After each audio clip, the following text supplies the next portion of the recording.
안녕하세요.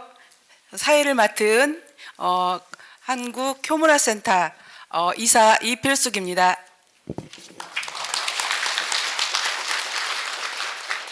어, 2022년 경기도 문화의 날 문화예술 프로그램 지원 사업 세대 공감 효 종합 토론회는 경기도 지원 사업으로 한국효문화센터가 주최 주관하고 과천시가 후원, 과천시 노인복지관이 협력하고 있습니다. 한국효문화센터는 현실에 맞는 효의 정신을 계승하기 위하여 2009년 설립된 단체로 효 관련 청소년 글 그림대회, 무용대회, 포럼, 교육 및 축제 등 효와 관련된 다양한 사업을 진행하고 있습니다. 오늘 청소년과 함께하는 세대공감 효 토론회는 과천 관문초등학교와 청계초등학교에서 진행되었던 초등학교의 눈높이를 맞춘 효 토크 언더스쿨을 시작으로 과천중학교, 과천문안중학교, 과천여자고등학교 등 총 5회에 걸쳐 진행되었습니다.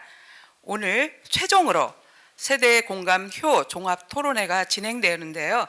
청소년과 기성세대가 만나 서로의 생각을 듣고 공감을 위한 자리입니다. 먼저 최종수 한국효문화센터 이사장님 말씀이 있겠습니다.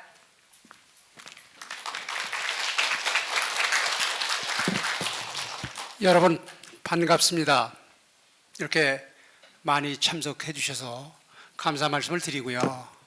저희 한국교문화센터에서는 금년 1년 동안 초등학교부터 중학교, 고등학교 학생까지 또 모두 효 토론회를 개최해 왔는데, 오늘은 전체 모여서 그 어머니들이나 아니면 선생님들, 그리고 교문화센터 이사님들, 어른들 모시고 학생들이 생각하는 효와 어른들이 생각하는 효 함께 토론하는 자리입니다. 그래서 오늘 진지하게 여러분들이 말씀을 들으시고 잘 진행되도록 그렇게 하겠습니다. 오늘 특히 과천여고, 과천외고, 그다음에 관문초등학교, 그다음에 인천지회장, 그다음에 복지관장님도 오시고 여러분들이 참석하셨는데, 여기 계신 어르신 여러분들을 위한 자리라고 생각을 하시고 이따가 후회 때 좋은 말씀 주시기 바랍니다. 감사합니다.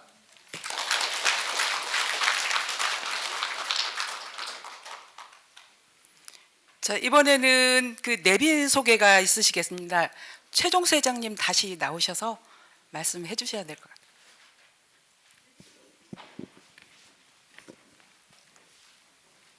같아요.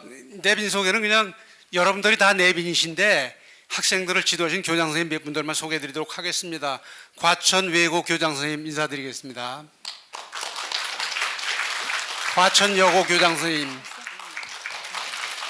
관문초등학교 교장 선생님, 그리고 멀리 인천서 오신 인천지회장도 이사님하고 같이 인사해 주시고요. 바로 시작하겠습니다. 복지관장님도 아까 참석하셨는데 푸르메 재단에서 함께 나오 계시거든요. 인사드리도록 그렇게 하겠습니다. 여러분들 다 일일이 소개하지 못한 거 양해해 주시고요. 이따가 다시 말씀을 드리도록 하겠습니다. 감사합니다. 네, 감사합니다. 이번에는 세대공감 효 종합토론회 토론자를 소개해 드리겠습니다. 과천시 노인복지관장님 유호근 선생님, 네, 전 문화원 초등학교 교장 선생님 이윤남 선생님, 네, 과천중 학부모회장 홍소연 선생님, 네, 네, 박건홍 노인복지관 회원님 계신가요? 네. 자, 진우곤 과천시 문인협회 이사님, 네, 공인창 생활문화아카데미 대표님, 자, 이남식 서울사회복지대학원 대학교 평생교육원 사회복지과 지도교수님 일어나셨나요? 네. 네, 오성환 한양대학교 관광학부 교수님, 학생인가요? 네네. 자, 그 다음에 이제 이상 참여 학생 이제 다음에는 소개하겠습니다. 학교별로 말씀드리겠습니다. 과천 외국고등학교 정원경 2학년 학생입니다.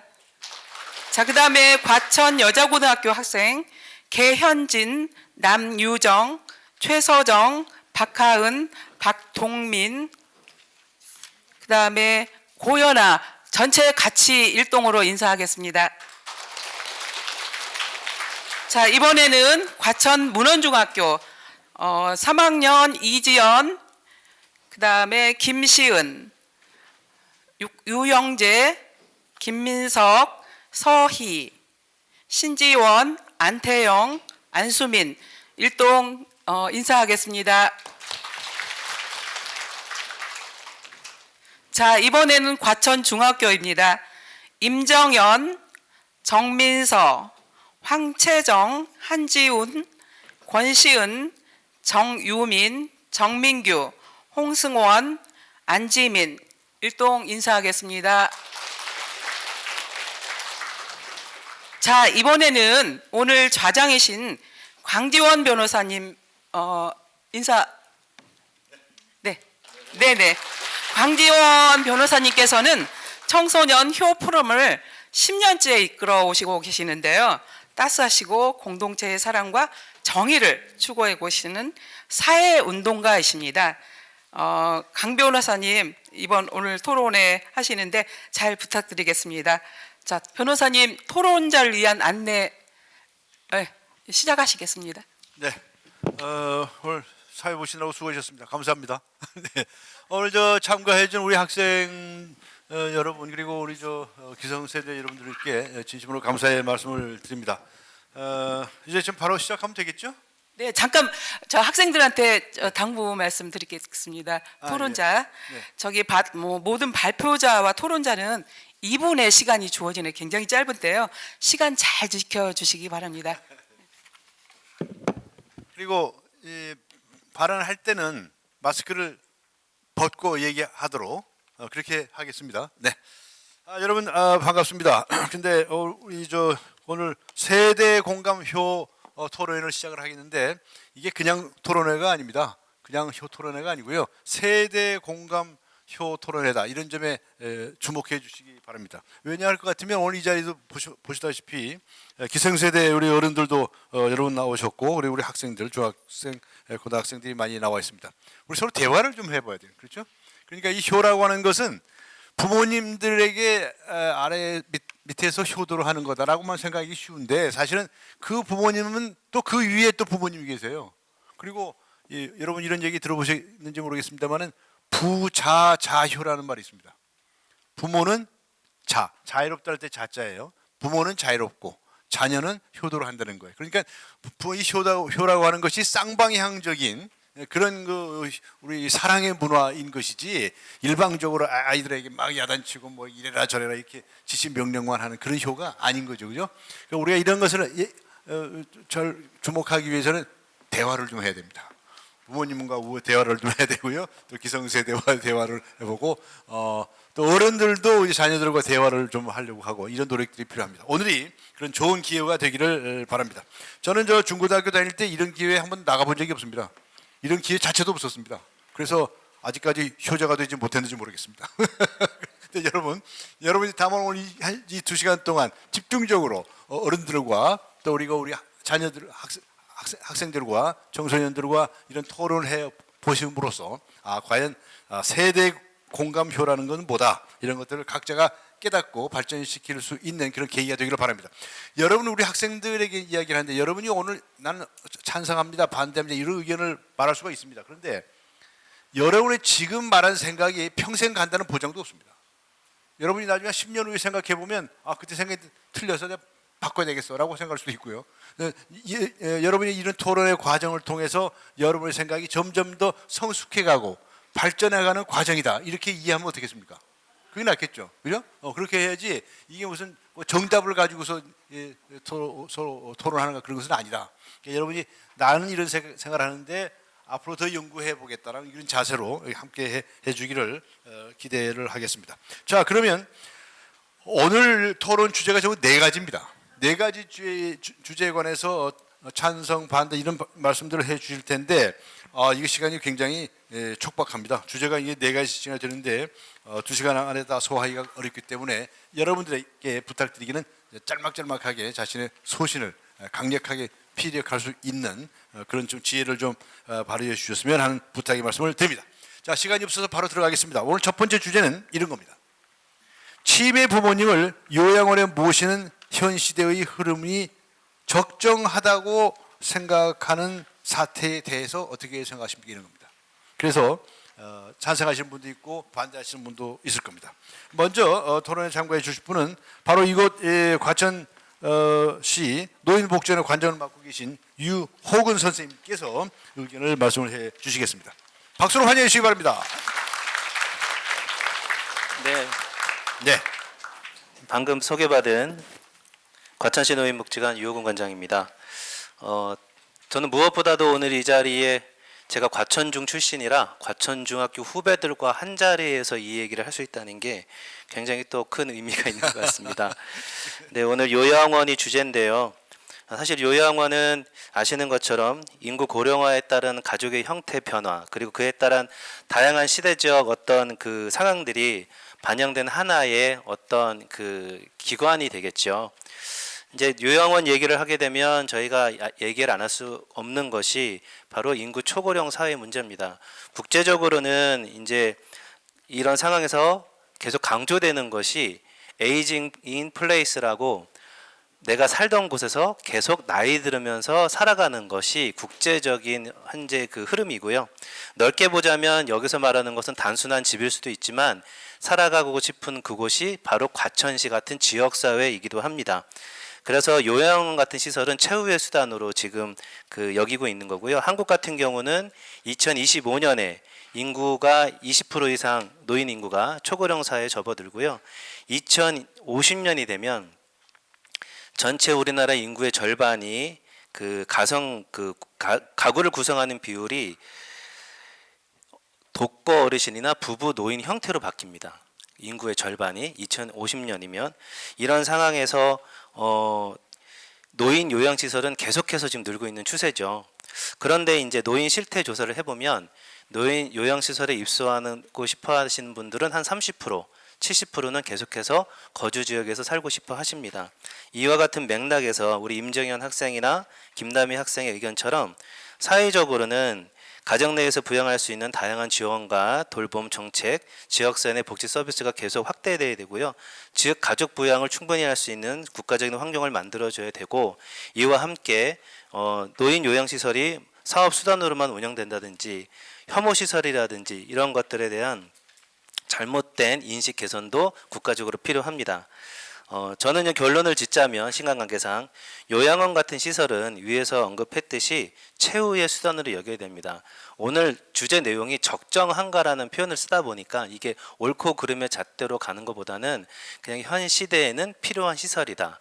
그래서 모실 수 있으면 모시고 모실 수 있는 상황이 도저히 안 되면 마지막으로 선택하는 어떤 그 최후의 수단으로 생각하는 것이 현 시대에는 필요하지 않나 이런 생각을 해봅니다. 참고로 한국중앙치매센터 비전이 치매가 있어도 살기 불편하지 않은 나라입니다. 즉 치매는 현대사회가 심각하게 직면하고 있는 현상이고 치매가 있더라도 당사자, 가족, 지역사회가 함께 불편하지 않는 나라를 만드는 것을 지향하고 있습니다.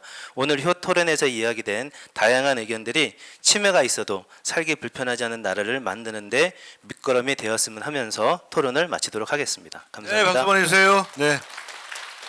근데 유호근 관장님께서는 과천중학교 나오셨다고 그러셨어요?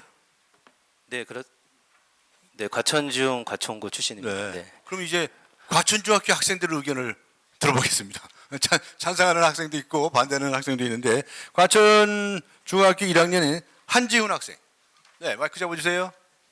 네, 마스크 벗고 예. 네, 안녕하세요. 과천중학교 1학년 한지훈입니다. 치매는 정말 무서운 병입니다. 치매에 걸린 사람은 평생 함께 지냈던 사람도 기억하지 못하기도 하지요. 만일 부모님이 치매에 걸렸다면 어떻게 해야 할까요? 저는 치매에 걸린 부모님을 요양원에 모셔도 된다고 주장합니다. 부모님을 직접 모시는 것은 신체적으로나 정신적으로나 엄청난 부담입니다. 그들을 하나하나 챙겨주고 보살피는 것은 매우 힘듭니다. 말했던 것을 기억하지 못해 다시 말해야 하거나 갑자기 누구인지 잊어버리기도 합니다. 그런 부모를 보는 자식의 마음은 정말 짜증나면서도 가슴이 아플 것입니다. 또한 치매도 병입니다. 병이 낫기 위해서는 병원에 가야 하지 않겠습니까? 요양원에는 전문적인 간호사가 있고 치료받을 수 있는 체계적 시스템이 있기 때문에 효과적입니다. 마지막으로 대한민국에서 현실적으로 자신의 일 또는 사생활을 모두 포기하고 하루 종일 치매 노인을 돌보기란 매우 어렵습니다. 핵가족 사회에서 3대가 함께 사는 경우는 거의 없을 뿐더러 앞서 말했듯 치매에 걸린 노인분을 모시는 것은 큰 부담인데 가정이 맞벌이의 형태라 대부분 부모를 도울 여유가 없습니다. 따라서 저는 치매에 걸린 부모님을 요양원에 모셔도 된다고 주장합니다. 감사합니다. 네, 박수 보내주세요. 네.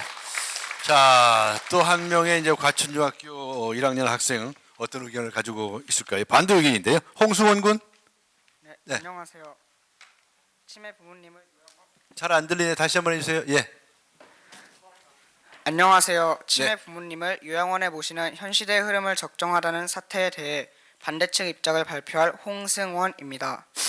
반대측 입장 시작하겠습니다. 먼저 요양원의 시설은 아직 열악합니다. 대한민국이 노인복지를 신경 쓰고 있다곤 하나 아직 우리나라의 요양원의 시설, 환경 등은 노인들을 돌보기엔 턱없이 부족합니다. 실제 신문사에서 기자를 보내 실제로 요양원에서 돌보미 일을 해본 결과 그건 돌봄이 아닌 그저 처치에 불과하다 말한 만큼 지금 우리나라의 요양원은 노인들에게는 집보다도 못할 수 있습니다. 누군가를 돌보는 곳이 제대로 된 시설이 갖춰지지 않았다는 것은 곧 제 역할을 다하지 못한다는 뜻과 동일합니다. 둘째, 노인들과 가족들 스스로도 요양원에 들어가는 것을 원치 않아 합니다. 대한민국은 효 중심의 문화를 띠고 있습니다. 효의 뜻풀이를 하면 효라는 글자는 자식이 어버이를 업고 있는 모양새를 띱니다. 이처럼 가족들은 자신의 부모님을 치매에 걸렸다고 요양원에 모시는 것을 불효로 생각하는 경우가 많고 실제로 이런 이유로 자신의 부모를 요양원에 보내는 것에 반대하는 경우가 많습니다. 노인들의 입장에서 보아도 자신과 평생을 함께한 가족들과 떨어져 요양원에 가는 것이 결코 노인들을 위한 선택이 아닙니다. 셋째, 개인의 자유시간을 확보하기 어렵습니다. 요양원은 집단 생활입니다. 집단 생활을 하다 보면 개인의 사생활보다는 치매 환자라는 입장에서 돌봄 목적에 더 치중할 것으로 보입니다. 인생의 마지막을 병마와 싸우며 보내야 하는 입장을 고려하면 기억을 잃어가는 순간순간에 가족이 옆에서 도와주고 대화하며 함께 여가를 즐겨준다면 치매의 진행 속도를 늦추는 데 더욱 도움이 될 수 있다는 보고도 있습니다. 이처럼 치매 진행 속도를 늦추는 데 있어서는 가족과 공유된 기억을 추억하며 보내는 개인적인 시간과 환경이 많을수록 좋다고 봅니다. 저는 이러한 이유들을 바탕으로 위 주제에 반대하는 바입니다. 이상입니다. 네, 박수 보내주세요. 네. 와, 그러니까 부모님이 치매다. 네, 요양원에 모실 건가 말 건가 많은 게 고민을 하게 될 텐데 찬반 의견이 팽배했습니다. 우리 이번에 이제 시인 한 분의 말씀을 들어보도록 하겠습니다. 과천시 문인협회 이사님이신데 진우건 시인님께 어떻게 생각하십니까? 의견을 좀 말씀을 해주시면 감사하겠습니다. 여러분 박수 환영해 주세요. 네. 저는 현 시대가 치매 환자가 증가하는 것이 상당히 심각한 수준에 있습니다. 보건복지부하고 치매안심센터가 발표한 대한민국 치매 현황 2021 보고서에 따르면은 전국 65세 이상 치매 환자 추정 환자 수가 2021년 약 84만 명에 이른다고 되어 있습니다. 해마다 증가해서 2050년 정도 되면은 300만 명 정도를 넘을 것이라고 예상하고 있습니다. 현재 저출산 문제도 그렇고 또 매우 빠른 고령화 속도가 이것을 비춰볼 때 매우 심각한 상태라고 하지 않을 수 없습니다. 사실 치매는 매우 고통스러운 질병이죠. 환자 본인에게는 물론 또 환자를 돌보는 가족들에게도 사실 정신적인 스트레스는 물론 가중한 육체적 고통까지 요구하기 때문에 사실 난치병 중에 하나입니다. 그래서 때로는 간병하다가 오히려 간병하는 자가 예기치 않은 병에 덜컥 쓰러져서 간병조차 하지 못하는 경우도 있지요. 또 일할 능력이 있으면서도 부모 간병 때문에 일손을 놓는다는 것은 상당한 경제적 손실이 아닐 수가 없습니다. 치매는 모름지기 치료가 우선입니다. 간병이 비정상적이고 부실하다면 치매 환자의 증세는 더 악화될 수밖에 없겠죠. 비용이야 들겠지만은 간호사와 의사들이 제공하는 원활한 서비스를 지속적으로 받게 하는 것이 바람직하다고 생각합니다. 따라서 치매 부모를 요양원에 모시는 것은 현 흐름상 적정하다고 볼 수가 있습니다. 그에 따라 국가 차원의 면밀한 맞춤형 대책 마련과 시행을 위해 정부의 정책적 고민이 깊어질 수밖에 없는 현실이 아닌가 생각합니다. 예, 이상입니다. 네, 박수 보내주세요. 네. 우리 진우건 시인님께서는 본인이 치매에 걸렸다 그러시면 요양원에 가시겠습니까? 가족들을 위해서는 아주 단호하게 말씀을 하셨네요. 자, 이 의견에 대해서 좀 찬반이 있습니다. 이번에는 문헌중학교 팀에게 기회를 드리도록 하겠습니다. 유영재 학생, 네, 유영재 학생 마이크 잡아주세요. 네. 요즘 사회에서 대두되는 문제 중 하나는 치매입니다. 치매는 그 병 특유의 증상들 때문에 가정에서뿐만 아니라 사회, 국가 차원에서 집중하고 있는 병입니다. 이러한 증상들은 일생생활을 소외하는 데도 지대한 영향을 미쳐 병을 앓는 당사자뿐만이 아닌 그 주변 사람들, 특히 가족들에게 더욱 고통스러운 병이라고도 많이 알려져 있습니다. 그렇기 때문에 저는 치매 부모님을 모시는 현 시대의 흐름은 적절하다고 주장합니다. 이를 총 3가지의 근거를 들어 설명해 보겠습니다. 첫째로는 가족의 생계가 위험할 수 있기 때문입니다. 중증 치매 환자를 간호하는 것은 굉장한 노동을 요구합니다. 치매 환자는 24시간 케어를 필요로 합니다. 하지만 우리는 치매 환자를 하루 종일 옆에서 간병할 수는 없습니다. 그나마 있는 휴식 시간마저 치매 환자를 간병하지 못한다는 불안감과 극심한 스트레스를 동반합니다. 이는 간병인 본인들의 생계까지도 지대한 영향을 미칠 수 있습니다. 둘째로는 요양원의 시설이 집에서의 간병보다도 더 수준 높은 서비스를 제공하여 줍니다. 요양원이라는 시설의 특성상 언제 어떠한 일로 사고가 일어날지 모르는 치매 환자에게 최적의 환경입니다. 가정에서와는 다르게 치매 환자를 24시간 케어해줄 수 있는 전문 간병인들 또한 존재하기 때문에 혼자 지내는 시간이 많은 가정에서보다 간병인이 옆에 있음으로써 치매의 경과와 악화를 막을 수도 있게 합니다.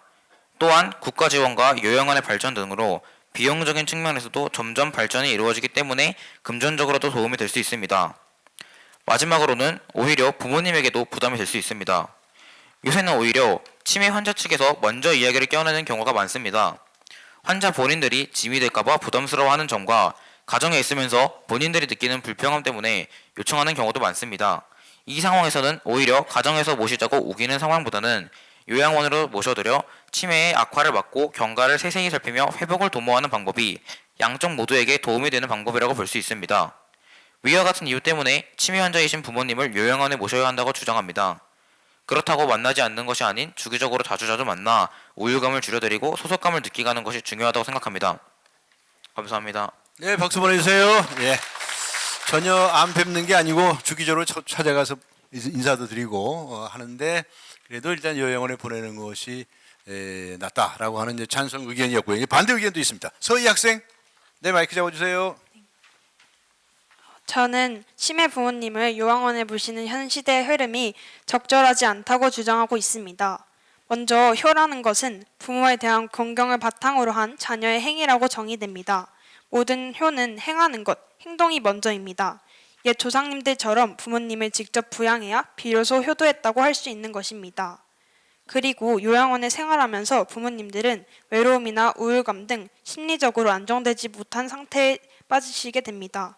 특히 치매 환자들은 낯선 공간에서 생활하는 어려움을 겪고 잘 적응하지 못하십니다. 그렇기 때문에 낯선 공간에서 의지할 사람 하나 없이 계속 생활하다 보면 극심한 외로움에 시달려 큰 스트레스로 다가올 수 있습니다. 또한 요즘 요양원의 시설 관리가 제대로 이루어지지 않고 있다는 것이 큰 문제입니다. 요양원에서 노인을 학대하거나 방치하는 사례도 많이 들려옵니다. 그리고 요양원 대다수는 민간이 운영하기 때문에 대부분 자연적인 비용을 줄이고 수익을 내는 방향으로 운영하고 있습니다. 요양원끼리 가격 경쟁을 벌여서 요양원의 가격은 내려갔으나 양질의 서비스가 제대로 보장되지 않고 있습니다. 치료보다는 돌봄 서비스 위주다 보니 입소자를 채우기에 바쁘고 제대로 된 복지 서비스가 이루어지지 않고 있다는 것이 요양원의 현실입니다. 치매 부부님이 자식에게 가장 바라는 것이 과연 치료와 돌봄이 있는 요양원일까요? 많은 부모님들은 자식 곁에서 같이 머무르고 싶은 마음, 사랑이 있을 것입니다. 그동안 많은 조상님께서 행해오신 대로 부모님이 남은 일생을 가족들의 사랑 속에서 마무리할 수 있도록 곁을 지키는 것이 자식의 도리라고 생각합니다. 감사합니다. 예, 박수 보내주세요. 예. 과연 부모님 마음이 어떠실까요? 정말 가족들의 사랑을 원하시는 마음이 또 있으실 텐데 어떻게 하는 것이 좋을지 여러분 지금 열띤 토론을 하고 있습니다. 지금까지는 기성세대를 대표해서 나오신 두 분께서는 다들 요양원을 모시는 것이 적절하다는 입장을 표명하셨는데 이제 한 분은 또 어떤 의견인가 들어보겠습니다.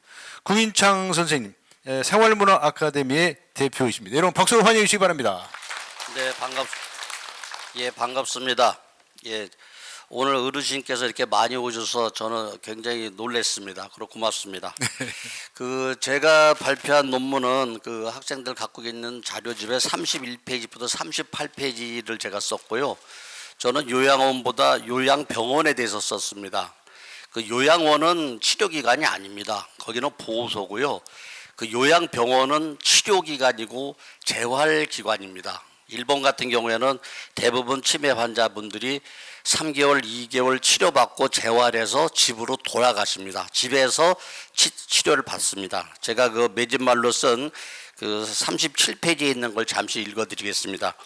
우리나라는 2026년에 65세 이상 고령 인구가 전체 인구의 20%를 차지하는 초고령 사회에 진입해 고령자가 매년 80만 명 이상 하는 증가를 전환하게 됩니다. 치매는 노화에 따른 질환으로 조기 검진하고 치료를 잘 받고 운동과 영양을 통해 극복할 수 있는 만성 질환입니다. 그 조선의 영조대왕도 치매를 걸리셔가지고 밤 12시에 신하들을 불러서 조회를 12시에 한 적이 있고요.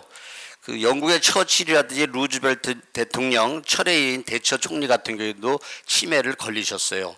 치매는 그 만성 질환으로 그 극복할 수 있는 내용입니다. 그 다음 페이지 넘어가면은 현재 우리나라는 치매 국가 책임 제도가 시행하고 있기 때문에 치매 가족의 그 고통 심화라든지 사회적 비용이 예전보다 많이 크게 감소했습니다. 정부에서 일관되게 치매 정책을 하고 있기 때문에 믿고 따르셔야 되고요. 저는 그 한 10여 년 동안 그 사마천 사기를 배우면서 뭘 느꼈냐면은 효를 갖다가 현대학자들은 어떻게 해석하냐면 부모와 자식이 같이 있는 걸 더불어 있는 걸 효라고 합니다. 옛날에는 저희가 배우기를 삼태기에 등에 업고 가는 걸 효라고 했는데 현대학자들은 그게 아니고 그냥 더불어 부모와 자식이 같이 있는 게 효입니다. 그래서 제가 여기 그 마지막 제안이 뭐냐면 효는 노인과 자식이 함께 있는 것이다라는 현대 신진학자들의 주장에 따라 치매 부모님을 집에서 모시고 같이 생활하다가 어르신이 부모님이 상황이 나빠지면 자택 가까이 있는 요양본에서 보내가지고 자식들이 아침에 출근하면서 인사드리고 퇴근하면서 저녁 퇴근길에 또 부모를 찾아뵙고 그렇게 일상적인 대화를 나누는 것이 좋은 방법이라고 제안합니다. 이것은 우리나라의 지방자치제도에서도 그렇게 하고 있고요. 일본에서도 지역 포괄 케어 시스템으로 그렇게 운영하고 있습니다. 이상입니다. 네, 박수 보내주세요. 네, 감사합니다. 여러분 어떻게 들으셨습니까? 이 의견에 대해서도 또 찬반 의견이 있습니다. 과천여자고등학교 1학년에 있는 최서정 양. 네, 마이크 잡아주세요. 네, 저는 치매 부모님을 요양원에 모시는 현 시대의 흐름이 적정하다고 생각하는 거에 대해 옳다고 생각합니다. 그 이유에 대해서 지금부터 알려드리도록 하겠습니다. 첫째, 치매가 걸리신 부모님은 가족들을 알아보지 못하기 때문에 모르는 사람과 함께한다는 것과 말을 거는 것이 두려움에 떨게 만들 수도 있습니다. 그렇게 되면 치매 부모님과 치매 부모님을 돌보는 이들의 갈등은 더욱 심해져만 갈 것이고 좋지 못한 성과를 이뤄낼 수도 있습니다. 24시간까지는 아니어도 많은 시간을 함께 보내기엔 어려울 수도 있고 둘 다 정신 이상 스트레스를 받을 수도 있습니다. 둘째, 개인차가 있겠지만 대소변마저 스스로 해결할 수 없는 안타깝고 안 되어 보이는 건 어느 초반까지만 적용될 가능성이 많으며 돌봄자가 질병에 걸리지 않아야 하고 경제적 어려움도 없다는 전제입니다. 치매 부모님의 반복되는 퇴행을 겪으며 그 바닥에 SM 에너지가 고갈되면 천대받는 걸 돌보는 자로부터 부모님이 느낄 수도 있습니다. 셋째, 가족들의 일상의 질이 떨어집니다. 개인차가 있을 수 있겠지만 대소변을 가리지 못하거나 위험한 상태를 인지하지 못하고 몸을 가누기 힘든 치매를 돌보는 사람은 많은 정신적, 신체적 에너지를 치매 부모님에게 사용해야 하고 일상과 다른 일을 놓을 수는 없는데 지치고 힘들기 때문에 많은 스트레스가 쌓이게 됩니다. 그리고 또한 퇴행을 계속 지켜봐야 하는 치매는 감당하기 어렵습니다. 최소한의 예우나 사랑을 해드리기 어려울 수도 있다는 거죠. 마지막으로 가는 시간의 존엄성을 지켜드리고 함께했던 가족이 사랑하는 마음을 끝까지 간직하며 보내드릴 수 있도록 가족들이나 돌보는 이가 애씀을 스스로 강요하여 후회와 자학으로 이별하지 않게 각 개인사로만 두지 말고 요양기관에 모실 수 있도록 나라 정책도 점검하여 일부 지원이 되었으면 합니다. 세상에 단 하나뿐인 부모님에 대한 마음을 원망과 미움으로 마무리 짓지 않고 최소한의 예를 받으며 존엄하게 마무리될 수 있게 저는 요양기관에 맡겨야 된다는 것에 찬성합니다. 네, 박수 보내주세요. 감사합니다. 찬성하는 의견이었고 이번에는 고현아 양은 반대 의견을 가지고 있습니다. 고현아 양, 마이크 잡아주세요. 저는 치매 부모님을 요양원에 모시는 현 시대의 흐름이 적정하다고 생각하지 않습니다. 먼저 요양원이란 만성질환이 있지만 병원에 입원하지 않아도 되는 보건관리가 필요한 사람들을 위한 것으로 일상생활을 영위하기 위한 돌봄 서비스 제공을 목적으로 합니다. 이러한 요양원에 치매 부모님을 모시는 것을 반대하는 이유는 현존하는 요양원의 시설과 관리의 문제에 있습니다. 국가인권위원회 조사 결과 2020년 전체 장기요양기관 가운데 공립기관은 단 1% 미만이었습니다.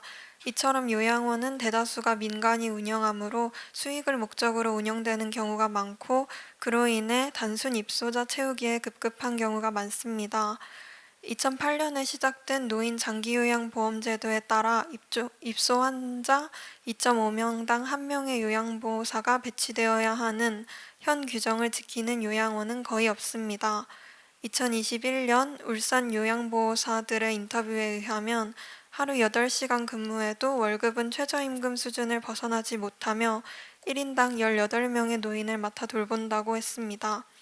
이러한 열악한 환경으로 인해 요양보호사에게 양질의 서비스를 요구하는 것은 불가능에 가깝습니다. 또한 이러한 인력 부족으로 인한 관리 소홀은 안전 문제를 불러일으킬 수 있습니다. 2022년 3월 이천의 한 요양원에서 요양보호사가 80대 할머니를 폭행했다는 내용의 고소장이 접수되었습니다. 또 4월에는 경기도 남양주시에 있는 요양원에서 90살 요양원 입소자가 같은 병원 입소자에게 폭행을 당해 얼굴과 몸 곳곳에 타박상을 입힌 사건이 밝혀졌습니다. 보건복지위원회에서 발표한 요양원 등 노인복지시설의 노인학대 판정 건수는 2015년에는 약 4천여 건이었지만 2019년에는 5천여 건으로 증가했습니다. 이와 같이 요양원은 적절한 관리가 이루어지지 않는다면 폭행의 사각지대가 될 수 있습니다. 따라서 저는 치매 부모님을 요양원에 모시는 현 시대의 흐름이 적정하지 않다고 생각합니다. 이상입니다. 네, 박수 보내주세요. 예, 대단히 감사합니다.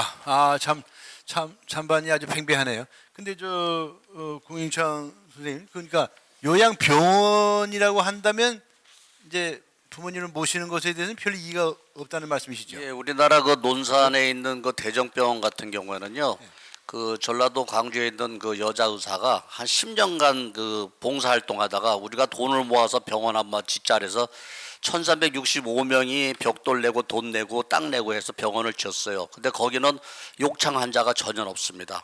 자기가 치료받고 돌아가다 보니까 퇴원할 때 병원에 기증을 합니다. 그런 병원이 우리나라에 여러 군데 있습니다. 그리고 그 1분만 제가 말씀드리면 그 노인 간병은 존엄한 노후입니다. 그래서 일본 같은 경우 어제도 제가 올빼미 영화도 보러 갔다 왔고 했는데 일본에는 자원봉사자 제도를 활용해 갖고 30분을 그 가서 봉사하는데 한국 돈으로 얼마를 주냐면 2,500원을 줍니다. 티켓을 노인이 받은 티켓을 줍니다. 그러니까 우리가 시스템을 개혁해야 되지 그 노인 그 요양원하고 요양병원하고는 완전히 다릅니다. 그래서 재활할 수 있는 겁니다. 예, 요양병원이라면은 이제 큰 논점이 줄어들 것 같은데 지금 우리가 통상적으로 활용하고 있는 요양원의 경우에 과연 보낼 것인가 말 것인가에 관해서 팽배한 토론이 있었습니다. 이 존경하는 우리 여러분들께서 이 협조해 준 탓으로 지금이 2시 34분인데 이 35분까지 예정되어 있는 시간에 딱 맞춰주셨습니다. 여러분께 아주 크게 박수를 보내드리고 싶습니다. 감사합니다. 예. 저 방청객 여러분들께도 시간이 좀 나면 제가 좀 말씀을 하실 기회를 좀 만들어 드리려고 하거든요. 그러니까 혹시나 마음이 드시거든 좀 준비를 해주시면 고맙겠습니다. 자, 이번 두 번째 주제입니다. 경로 우대 지금 65세까지죠, 그죠? 65세 연령 기준을 70세 전후로 상향 추진하는 정책. 이것에 대해서 우리 청소년들은 어떤 관점을 가지고 있는지 주목을 하게 됩니다. 경로 우대 연령을 65세에서 70세 정도로 올린다. 여러분 어떻게 생각하십니까? 자, 먼저 토론을 해주실 분은 우리 노인복지관 회원이신 박건웅 선생님. 네, 예, 박건웅입니다. 네, 여러분 환영의 박수를 보내주시기 바랍니다. 제가 말씀드릴 내용은 경로 우대 65세 연령 기준 70세 전후로 상향 추진하는 정책에 대한 관점입니다. 시간 관계상 간단하게 세 가지로 분류해서 말씀드리겠습니다. 왜 상향하려는 하는 이유는 65세로 정한 때가 1981년도였고 41년이 지나도록 못 바꿨습니다. 두 번째로 왜 못 바꿨느냐 하면은 노인 빈곤율이 우리나라가 OECD에서 제일 높습니다. 이 빈곤 문제를 해결해야 되기 때문에 연금 제도라든가 정년을 연장한다든가 이러한 사회적인 조치가 뒤따라줘야 됩니다. 그래서 바꾸지 못하고 있었습니다. 세 번째로는 어떻게 바꾸는 것이 가장 합리적이냐 하는 것인데 여러 전문가들은 국민연금처럼 5년에 1살 또는 2살씩 올리자는 안을 내었고 국책연구기관인 KDI가 최근에 낸 보고서에서는 10년에 1살씩 올리자고 합니다. 그러나 이 모든 것도 여론의 수렴을 거쳐 국민적 합의가 이루어져야만 합니다. 그래서 여러분들의 의견이 가장 중요합니다. 특히 MZ세대의 의견들이 굉장히 중요합니다. 여러분들의 많은 의견, 좋은 의견을 내주시기를 부탁드립니다. 이상입니다. 네, 박수 보내주세요. 네. 자, 그러면 우리 학생들의 의견을 들어보도록 하겠습니다. 먼저 과천중학교 1학년의 임정현 양님. 네, 마이크 잡아주세요. 평균 수명이 점점 늘어나고 있어 노인 규정을 묶어둘 경우 국가 재정에 큰 부담을 줄 수 있습니다. 통계청에 따르면 국내 65세 이상의 인구는 전체가 898만 명에 달하고 있으며 이 중에서 기초연금을 받는 고령자는 628만 명에 달한다고 합니다. 하지만 보건사회연구원 연구위원은 기초연금 수급자의 3분의 1은 OECD 기준으로 가난한 노인이 아니다라고 합니다. 만약 기준 변경을 계속 65세로 묶어둔다면 고령화가 지속되고 있어 공적 보조의 대상이 확대되어 국가 재정에 부담을 주게 될 것입니다. 또한 노인 기준 연령이 상향되지 않는다면 고령자들이 스스로 위축하여 사회에 기여하지 못하는 연령대로 인식될 수 있습니다. 2022년 경기연구원의 조사에 따르면 전국 60대 이상의 노인 노동자의 97.6%가 계속 일하기를 원한다고 합니다. 하지만 노인은 국가의 연금만을 의지하며 한참 남은 여생을 살아가게 될 사람들이 늘어날 것입니다. 기대 수명이 늘어나고 있는 현재 노인 기준 연령을 상향한다면 사회에 기여할 수 있는 연령대로 인식될 것입니다. 마지막으로 노인 일자리를 늘려 65세에서 69세의 고령자의 일자리를 만들 수 있을 것입니다. 노인을 위한 소득보장 정책을 강화하거나 노인들이 자신의 다양한 경험, 재능, 전문성 등을 바탕으로 사회활동에 참여할 수 있도록 노인을 다양한 활동을 제공하는 등 정부의 노력을 통해 전문성과 고용 안정성을 높인다면 노인 일자리에 대한 문제점이 사라질 것입니다. 이러한 이유로 경로우대 65세 연령 기준을 70세 전후 상향 추진하는 정책에 대해 찬성합니다. 이상입니다. 네, 박수 보내주세요. 찬성한다 하는 의견이었습니다. 이번에는 권시은 양. 반대하는 의견이죠? 예. 얘기해 주세요. 예. 마이크 듭니다. 안녕하십니까. 경로우대 65세 연령 기준 70세 전후로 성향 조정해야 한다는 정책에 대해 반대책을 맡은 권시은입니다. 저는 경로우대 65세 연령 기준을 70세 전후로 성향 추진하지 말아야 한다고 생각합니다. 이제부터 그에 따른 근거들을 말씀드리겠습니다. 첫째, 노인 빈곤율이 더욱 심화될 수 있다는 우려가 있습니다. 2018년 기준 대한민국의 노인 빈곤율은 43% 이상으로 OECD 국가들 중 가장 높으며 OECD 평균의 3배보다도 높다고 합니다. 이런 상황에서 별다른 노인 복지를 추가하지 않고 경로우대 기준만 상향시켜버린다면 오히려 역효과가 생겨날 것입니다. 또한 66세에서 69세까지의 복지 사각지대까지 나타날 수 있습니다. 노후를 충분히 준비할 방법이 없는 사람도 많은데 복지 사각지대까지 생겨난다면 노인 빈곤 문제가 가속화될 것입니다. 노인 연령 기준을 상향하고 노인 복지를 줄이는 것이 아니라 복지를 더욱 강화해야 한다는 의견도 나오고 있는 가운데 66세에서 69세의 노인이 기초연금이나 지하철, 전철, 무료 승차 등의 혜택에서도 제외된다면 노인의 빈곤율과 자살률이 더욱 증가될 수밖에 없다고 생각합니다. 둘째, 경로우대 기준을 상향하기에 앞서 노인 일자리 대책 마련이 선행되어야 합니다. 정년 퇴직 후의 노인 일자리 대책이 제대로 세워지지 않은 상황에서는 앞서 말씀드렸다시피 노인 빈곤 문제가 심화될 수 있습니다. 게다가 노인 기준을 상향한다면 정년 연령도 따라서 올려야 하는데 자칫 기업의 부담이 커질거나 청년 일자리가 줄어들 수 있다는 우려도 있다고 합니다. 노인 일자리 문제가 먼저 해결되지 않는다면 갈등이 지속될 수밖에 없으므로 노인 일자리 창출이 노인 경로우대 기준 상향 논의의 출발점이 되어야 한다고 생각합니다. 셋째, 노인의 연령 기준이 급작스럽게 바뀐다면 사회적으로 수용되기 어려울 것입니다. 65세가 노인이라는 사회적 인식은 변하기 어렵고 실제로 65세 정도가 되면 신체적으로 노인성 변화가 오는 것도 사실입니다. 아직 전 세계적으로 65세를 노인 기준으로 두고 있고 인터넷에 떠도는 거짓 뉴스와 다르게 유엔은 여전히 노인 기준을 65세로 규정하고 있습니다. 그러므로 저는 노인의 기준은 노인 빈곤율 등 사회적인 문제가 모두 해결된 뒤에 사회의 흐름에 따라 자연스럽게 조정해야 하는 것이라고 생각합니다. 이러한 근거들로 저는 65세 연령 기준 70세 전후로 상향 조정하는 정책에 반대하는 바입니다. 여기까지 들어주셔서 감사합니다. 네, 반대 의견이었습니다. 박수 보내주세요. 네, 감사합니다.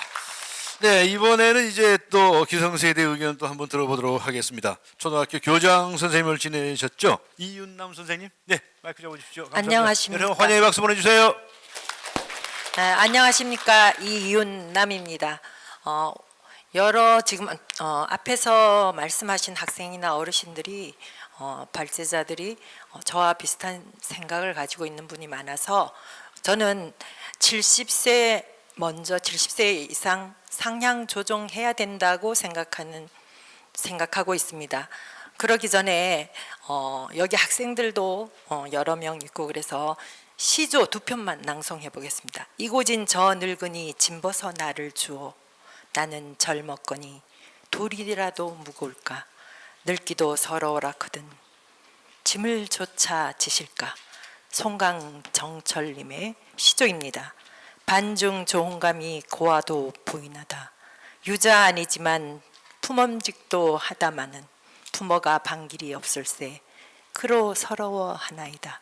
이것은 그 한음 이덕형 선생님 집에 초대를 받고 간 노계 박인로 선생님께서 어머님을 생각하고 지으신 시조입니다. 이 두 시조를 생각하면 어른을 공경하고 노인을 공경하고 효를 우리 일상 삶의 바탕이 되어야 된다고 생각하게 하는 시조입니다. 그러나 현재 우리는 인구가 기형적으로 노인 인구는 늘어나고 출생 학생 청소년층은 줄어들고 있습니다. 그러면 돈을 버는 사람이 많아야 우리 노인들을 대신해서 뭐 지출되는 그런 것들을 지원해 줄 수 있을 텐데 그렇지 못합니다. 그래서 저는 사실 65세 이상이 되어서 지하철도 무임승차하고 여러 가지 혜택을 누리고 있습니다. 너무 기분이 나쁘지 않았습니다. 그러나 현재 우리나라가 우리 젊은 층이 어려움을 겪고 또 무거운 짐을 지고 가야 한다는 것은 우리 노인으로서 좀 나누어져야 하지 않을까 하는 그런 생각에 강력히 70세 상향 조정을 주장합니다. 그러나 여기에 참고해야 될 것은 빈곤층이 OECD 국가 중에서 노인들이 가장 높다고 그랬습니다. 그 노인들이 하나도 어려움을 겪지 않고 누락되지 않고 가난하지 않는 최저 생활을 할 수 있는 그런 여러 가지 지금 앞에서 많이 말씀하셨습니다.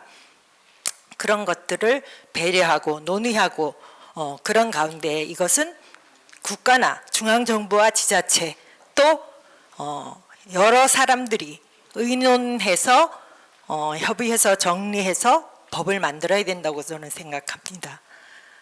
더 이상 여기에 지금 제가 원고에 여러 가지 의견을 적었는데요.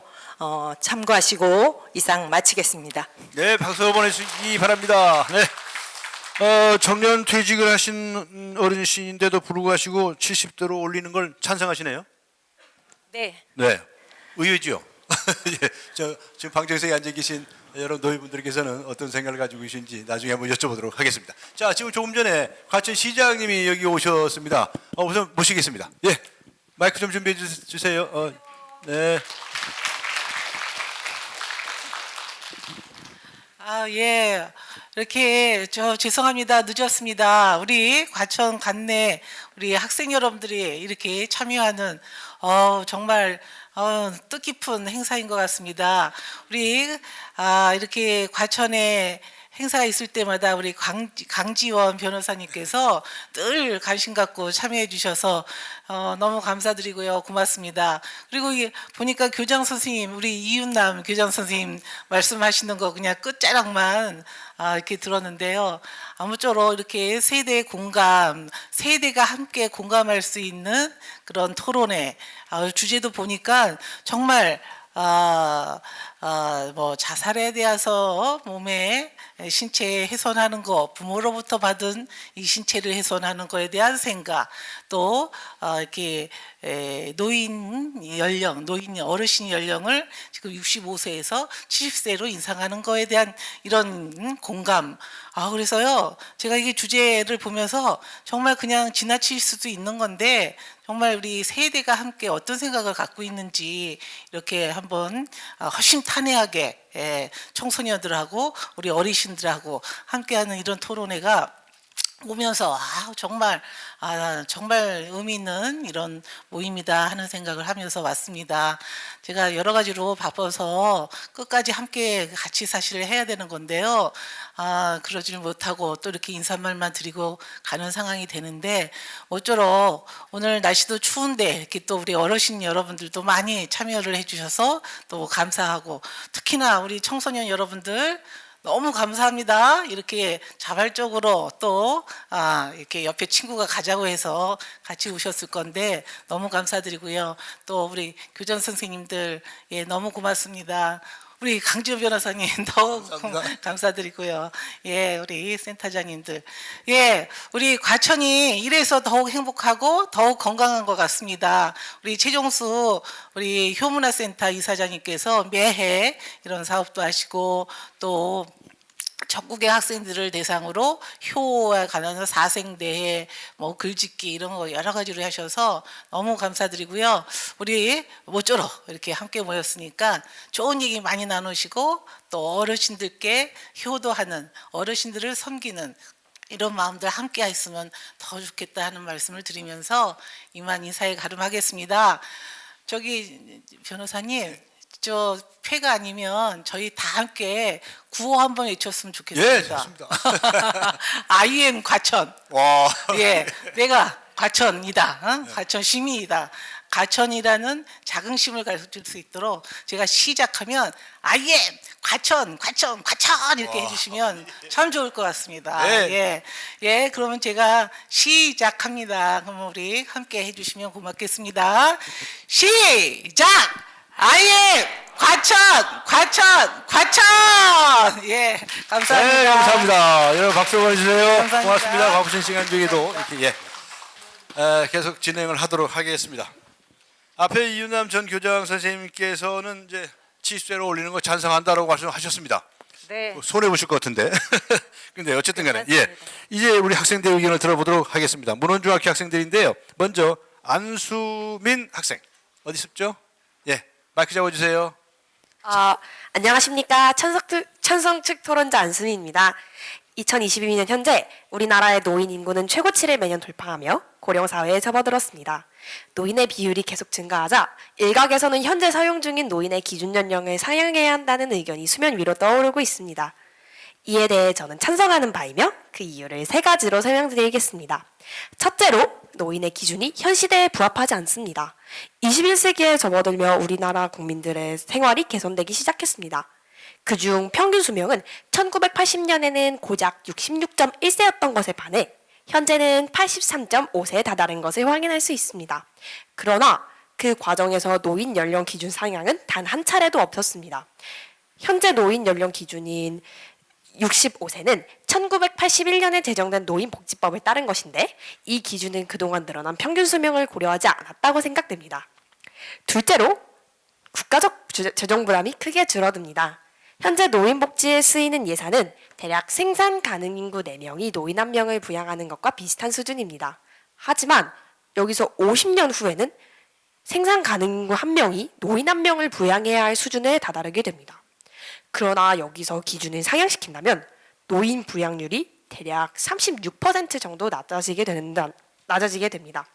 또 연금 지급 시기가 늦춰지며 국정에 보탬이 되고 남은 예산을 당장의 도움이 절실한 사람들에게 사용할 수 있습니다. 마지막으로 노인에 대한 인식이 바뀌고 있습니다. 실제로 퇴직 이후에도 현직 때 업무 능력을 가진 사람이 적지 않으며 여러 운동들을 즐기는 사람이 늘어나고 있습니다. 이는 정신적인 부분도 마찬가지로 보건복지부가 2022년 65세 이상을 대상으로 노년이 시작되는 연령이 어디인가에 대한 질문에 응답자들은 평균 70.5세라 답한 바가 있습니다. 제3자의 어리석은 판단이 아닌 스스로가 보아도 아직 자신들은 노인의 단계에 접어들지 않았다고 생각하는 것입니다. 기술의 발달로 인간 수명이 늘어나는 것은 국가가 통제할 수 없는 일입니다. 그러나 노인 기준 연령이 상향이 근본적으로 모든 문제를 해결할 수는 없지만 더 나은 시작을 만들 발판이 될 것입니다. 이러한 의견들로 저는 노인 기준 연령을 상향해야 한다는 논제에 찬성하며 이상 입론을 마치겠습니다. 감사합니다. 네, 박수 보내주세요. 아주 찬성 의견을 전시 주었고요. 이번에는 반대 토론입니다. 안태영 학생, 마이크 잡아주세요. 안녕하세요. 이번 토론에서 반대측 입론을 맡은 과천문원중학교 안태영입니다. 경로의대 제도는 노인복지 정책의 일환으로서 우리의 전통적인 경로유친 사상을 바탕으로 국가의 재정적인 지원을 통해 노인들이 행복한 노년을 보낼 수 있도록 도움을 주는 제도입니다. 최근에는 이 노인의 기준을 상향 추진하자는 정책이 생겨나고 있습니다. 저는 이러한 정책이 아직은 이르다고 생각합니다. 그 근거는 다음과 같습니다. 첫 번째, 이미 혜택을 받은 세대와 앞으로 노인이 되는 후세대 간의 형평성 문제가 생길 수 있습니다. 말 그대로 경로의대 제도를 통해 65세부터 이미 혜택을 받아온 세대가 있기에 제도가 바뀌어 후세대는 70세 전후부터 그 혜택을 받게 되는 것이 부당하고 형평성에 어긋난다고 생각할 것입니다. 그러므로 계도 기간을 거친 뒤 사회적 합의가 선행되어야 할 것입니다. 두 번째, 노년층의 일자리 문제는 아직 해결되지 않았습니다. 경제협력개발기구 OECD 회원국 중에서도 한국의 60 이상 고용률은 아이슬란드 다음으로 가장 높은 순위를 차지하고 있습니다. 하지만 빈곤율 역시 가장 높은 순위를 차지하고 있고요. 이것은 고령자가 일하는 이유가 생계 유지를 위함임을 알 수 있습니다. 또한 2016년 기준 65세 이상의 상대적 빈곤율은 43.7%를 기록했다는 것으로 보아 노년층의 빈부격차가 크다는 점을 알 수 있습니다. 경로우대 제도 중에서도 가장 높은 재정 부담을 안고 있는 교통복지는 노인 중에서도 빈곤층이 아마 주 대상이 될 것입니다. 따라서 연령 기준을 상향시키는 것은 그렇지 않아도 생계 유지로 힘든 노년 빈곤층에겐 더 큰 부담으로 작용할 것이고, 이 문제를 해결하려면 빈곤층에게도 안정적인 수입이 있어야 할 것입니다. 세 번째, 사회적 고립을 악화시킬 수 있습니다. 국가지표 체계를 보면 전체 노인 인구 중 약 20%가 독거노인입니다. 또한 독거노인의 비율 추이는 점점 늘어나고 있습니다. 아셈 노인인권정책센터 2022의 자료에 따르면 사회적 고립은 심혈관 질환 및 뇌졸중과 같은 육체적 건강 상태와 인지 감퇴, 치매, 자살과 같은 정신건강 상태에 대한 위험을 증가시킵니다. 그렇지만 경로우대 제도에서의 여러 교통복지가 이런 사회적 고립 문제 해결에도 도움이 된다고도 나와 있습니다.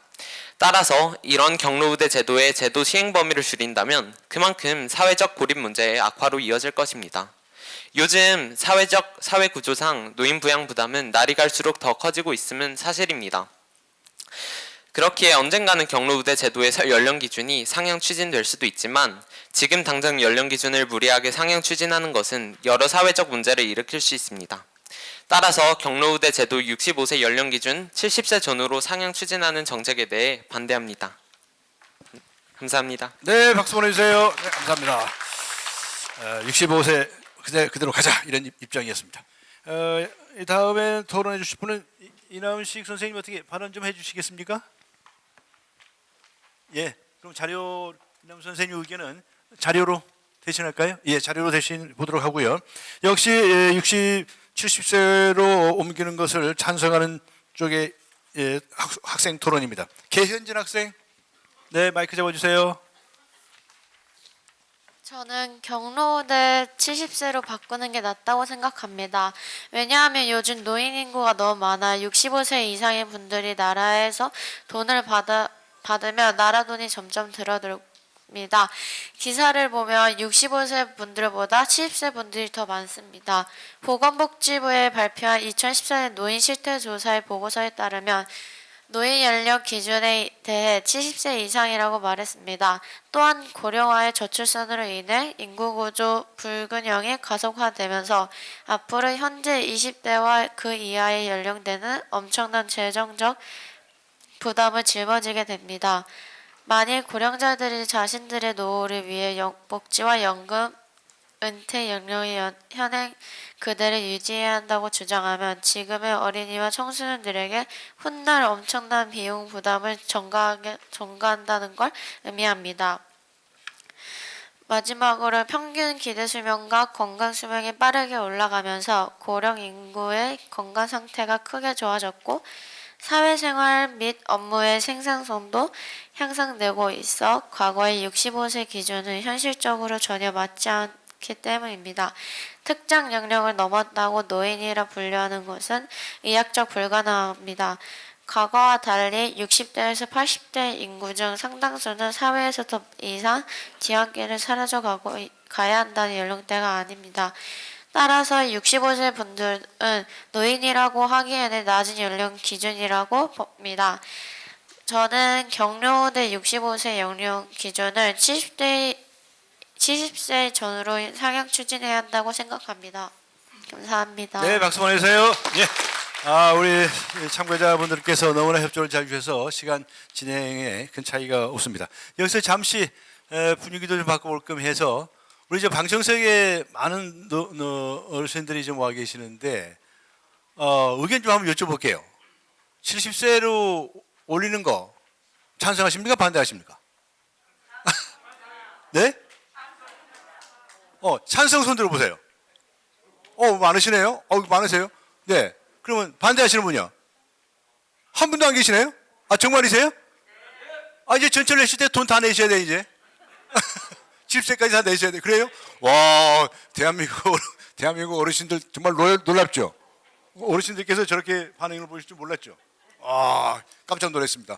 네, 기왕에 의견을 여쭤보는 기회를 갖는데 앞에 그 이제 치매 부모님들을 요양원에 모실까 말까 얘기 있었잖아요. 여러분들께서 이제 연세들이 이제 있으시니까 내가 이제 치매 노인이라고 칩시다. 라고 할 때 요양원에 가시겠습니까? 안 가시겠습니까? 예? 안 가요? 안 가요 생각하시면 손 들어보세요. 아, 그러시고요. 가요, 가겠다라고 생각하시는 분. 가기 분도 꽤 많으시네요. 아, 그렇군요. 아, 참, 존경하는 우리 어르신들의 말씀도 의견도 들어보았습니다. 잠시 분위기를 좀 바꿔보았고요. 이제 세 번째 주제입니다. 진로 선택 시에 부모님의 의견을 존중해야 한다고 하는 사회적인 통념이 있습니다. 이 통념에 대해서 어떻게 생각하느냐 하는 겁니다. 예? 발레 도는죠? 박하은 학생. 박하은 학생 걸 내가 빼먹고 넘어갈 뻔했네요. 이거 큰일 날 뻔했네. 제 진행자가 아주 착오를 했습니다. 예. 박하은 학생의 반대 토론 마저 듣도록 하겠습니다. 70세 상향 조정하는 것에 대해서 반대하는 의견입니다. 예. 네, 반갑습니다. 이 자리에 많은 분들이 와주셨는데요. 감사드립니다. 먼저 저는 경로우대 연령을 65세에서 70세 전후로 상향 추진하는 정책에 대해서 반대합니다.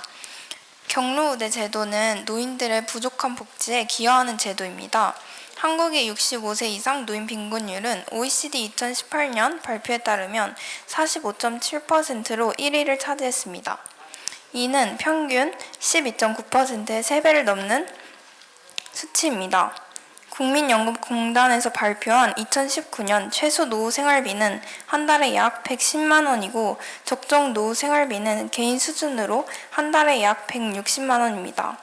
2020년 기준 노령연금을 받는 인구는 약 446만 8천 명입니다. 그 정도로 노인 인구의 절반 정도인데요. 또한 2022년 노령연금 수급자의 약 40%는 20만 원에서 40만 원을 지급받고 있습니다. 이러한 수치를 통해 노인 복지의 필요성을 실감할 수 있습니다. 이러한 상황에서 지하철 무임승차를 비롯한 각종 경로우대 제도가 열악한 사회 환경을 보완하는 역할을 할 수 있다고 생각합니다. 다음으로 경로우대 제도의 축소는 직접적 복지의 축소를 일으킬 수 있습니다. 사실 경로우대 정책은 직접적인 현금 급여가 아니기 때문에 빈곤으로 생활비가 부족한 노인들에게 직접적인 도움이 되지는 못합니다. 당장 생활비가 없어서 고통받는 사람에게 지하철 무료 이용이나 박물관 무료 이용 같은 정책은 아무 의미도 없을 뿐입니다. 하지만 그렇기 때문에 더욱 경로우대는 축소되어서는 안 됩니다. 노인들의 생존에 충분한 복지를 제공하지 못하면서 경로우대 같은 간접적인 복지마저 축소한다면 직접적 복지의 확대는 더욱 불투명해지기 때문입니다. 감사합니다. 네, 박수 보내주세요. 예. 진행자가 착각을 해서 박하은 양 빼먹고 갈 뻔했습니다. 그런데 앞에 보신 것처럼 우리 노인 복지원에 오고 계신 노인 어르신들께서 이거 70세로 올리는 거 찬성한다고 그러셨거든요. 네. 네? 근데 자기는 반대 의견이네. 네. 느낌이 어땠어요? 저는 반대라고 생각하는데 또 여기 지금 방청객분들은 저랑 다른 조금 나이 차이도 많이 좀 나고 그러니까 생각이 다르실 수도 있다고 생각합니다. 네, 그렇군요. 고맙습니다. 네, 세 번째 주제로 이제 넘어가도록 하겠습니다.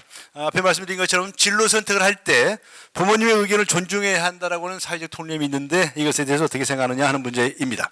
먼저 토론해 주실 분은 우리 과천중학교의 학부모 회장을 맡고 계신 분이십니다. 홍서현 선생님.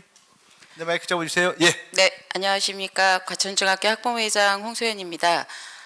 진로 선택 시 부모님의 의견에 존중해야 한다는 사회적 통념에 대한 저의 의견은 반대 입장입니다. 사회적 통념의 사전적 풀이는 사회 일반에 널리 퍼져 있는 공통된 사고방식이라는 뜻입니다. 윗세대 부모님들은 산업화 과정에서 탈농촌화가 진행이 되었고 도시로의 인구 유입이 가속화되면서 치열한 경쟁이 불가피한 현상 속에 경쟁에서 살아남을 수 있도록 교육에 많은 투자를 했습니다. 당시 행복의 기준은 부와 명예, 권력을 기반으로 하는 안정된 삶, 교육이야말로 이것을 실현할 수 있는 유일한 도구이며 통로였던 것입니다. 진로 선택 시 부모님의 의견은 절대적일 수밖에 없었고 자식 또한 큰 고민 없이 부모님의 의견을 따를 수 있었습니다. 부모님의 의견에 따라 진로를 선택한 세대들은 여러 분야에서 상당한 사회적 성공을 이루었고 이러한 성공의 방식과 경험은 정형화되고 고착화되어서 진로 선택 시 부모님의 의견을 존중해야 한다는 사회적 통념으로 자리를 잡을 수 있었던 것 같습니다. 그런데 지금은 개인주의화가 되어 있으며 이에 따라 사고방식, 행동방식은 물론 효의 개념도 좀 달라지는 가치관의 변화가 생겼습니다. 가치관의 변화는 행복의 기준도 조금 달라졌다는 것을 의미합니다. 정보통신의 발달로 언제든 필요한 것을 검색해 볼 수 있고 세계 누구와도 교류하고 공감하며 소통할 수 있습니다. 부모가 알지 못하는 사이에 첨단 기기들을 이용해서 많은 정보를 습득하고 공유하고 판단하고 간접적인 다양한 경험과 지식을 습득하고 있습니다. 부모에 대한 진로 선택의 의존도는 상당히 감소할 수밖에 없는 것이 현실이기도 합니다. 물론 이러한 경험과 정보의 판단은 미숙함과 오류가 있을 것입니다. 그런데 그러한 미숙함과 오류는 부모에게도 있음을 조금 자각하고 인정해야 할 필요가 있다고 생각합니다. 지원하되 간섭하지 않는다. 문화 예술 분야에서 정부의 오래된 정책 기조입니다. 이러한 정책 기조가 바탕이 되어 영화, 드라마, 케이팝 세계적으로 괄목할 만한 성과를 이뤄냈다고 봅니다. 우리 부모들도 자녀들의 진로 선택 시 조언하되 강요하지 말아야 한다고 생각합니다. 감사합니다. 네, 박수로 감사의 뜻을 표해 주시기 바랍니다. 자, 이런 의견, 네, 학부모님의 의견에 대해서 찬성과 반대 토론이 이어지겠습니다. 과천중학교의 황채정 학생, 네, 마이크 잡으세요. 안녕하십니까. 저는 과천중학교 1학년 진로 선택 시 부모님의 의견을 존중해야 한다는 사회적 통념에 대해 라는 주제에서 찬성 입론을 맡게 된 황채정입니다. 여러분, 지금 청소년기에 정하는 직업이 미래에 내가 하는 일이 되고 내가 생활을 할 수 있는 중요한 역할이 됩니다. 그런 중요한 역할을 청소년기에 정하는 것이 과연 쉬울까요? 청소년기에는 사춘기도 오고 많은 감정의 변화들과 다양한 경험으로 인해 직업을 완전히 정하는 것이 쉽지 않습니다. 더군다나 그 직업의 정확한 특성을 분석하기도 쉽지 않고요. 인터넷으로 철저한 분석을 한다 하여도 부모님께서 그동안 사회에서 배운 몇십 년의 경험을 따라가기는 힘듭니다. 그런 우리들이 그저 잔소리라고 생각하는 부모님들의 참된 말과 조언은 삶에서도 물론이고 우리가 진로를 정하고 고민을 할 때도 많은 힘이 됩니다. 우리가 계속하여 부모님의 말씀을 존중하지 않고 받아들이지 않는다면 우리들의 진로가 과연 적정하게 계속 발전할 거라고 보지 않습니다. 우리도 지금은 좋은 의견을 수용하고 자신이 판단할 때 아닌 것 같아 하는 의견은 거절할 줄 아는 나이입니다.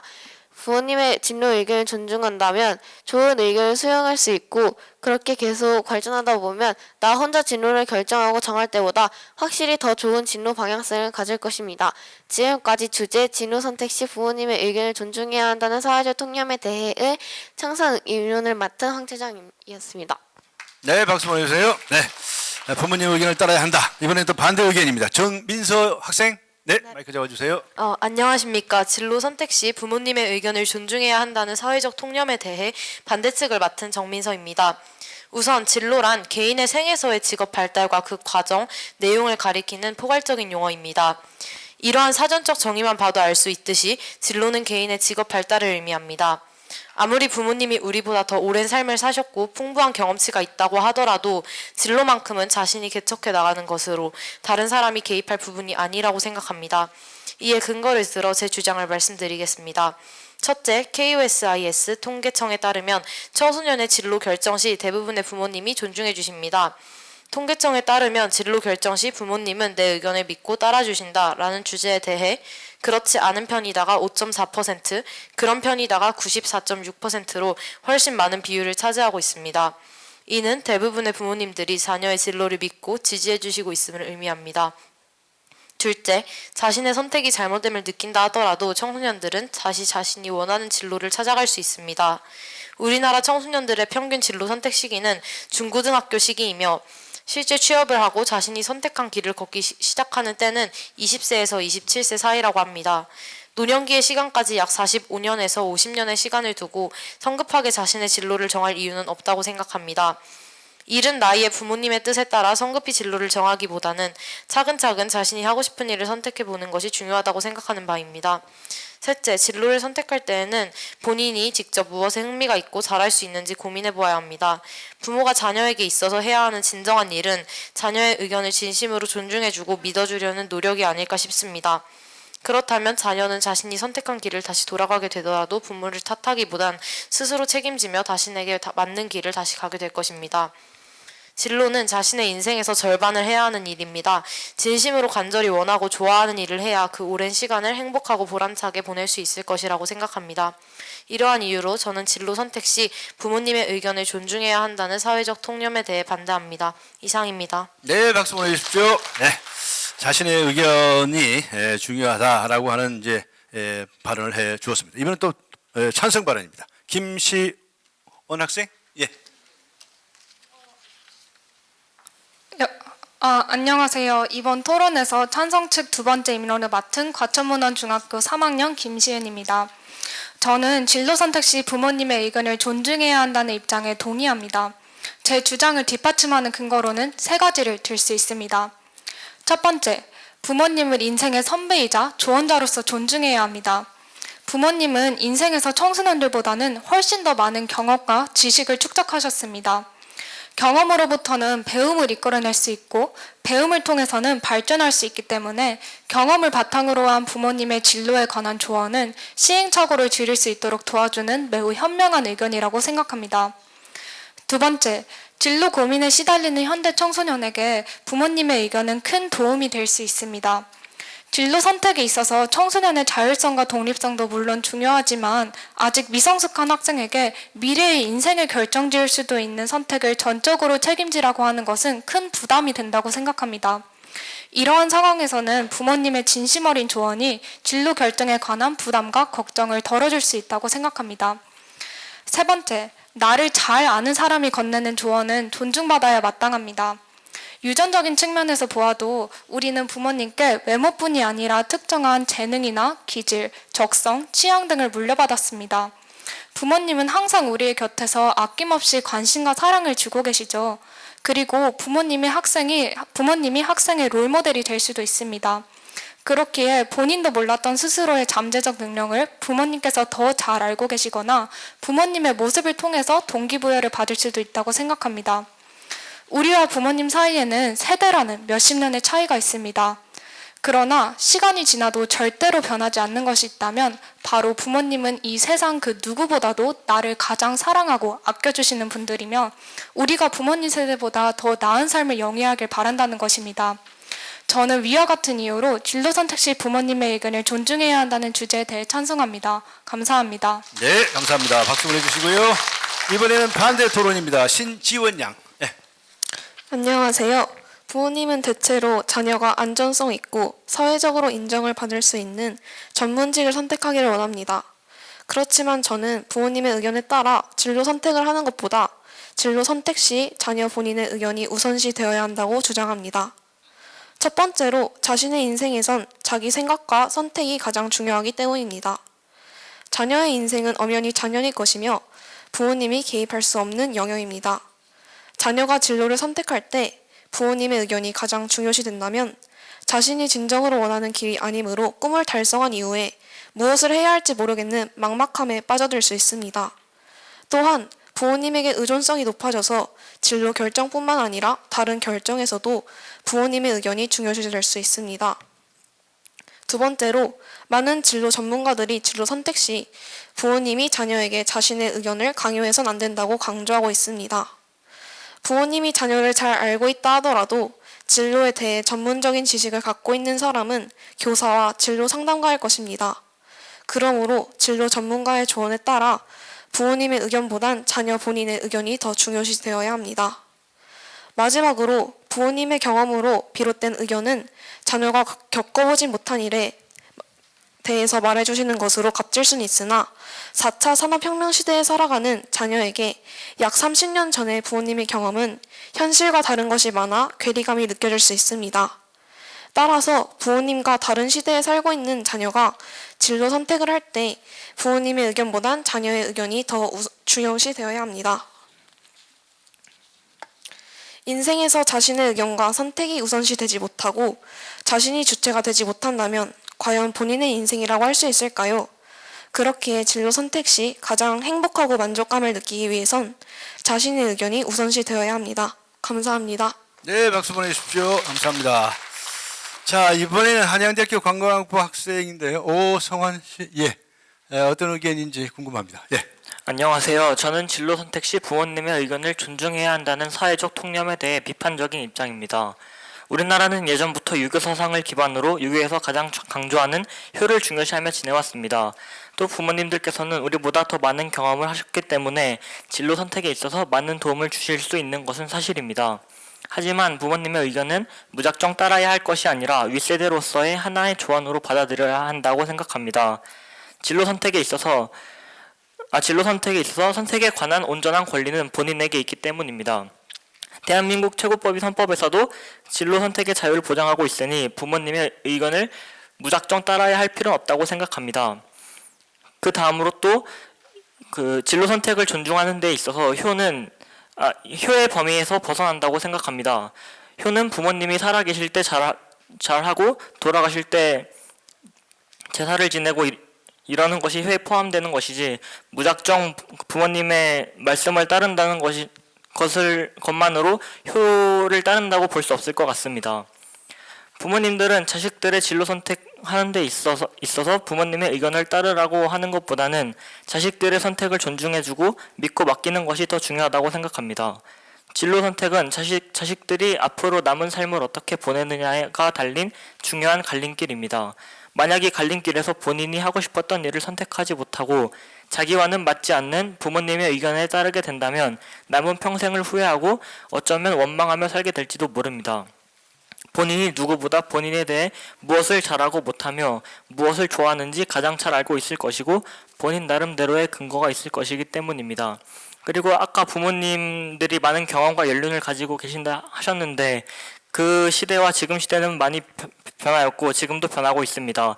그 경험이 어쩌면 부모님들이 가지고 계신 편견과 선입견이 될 수도 있기 때문에 무작정 부모님들의 말씀을 듣는 것보다는 하나의 조언으로서 받아들이며 본인이 주체적인 선택을 하는 것이 중요하다고 생각합니다. 감사합니다. 네, 박수 보내주세요.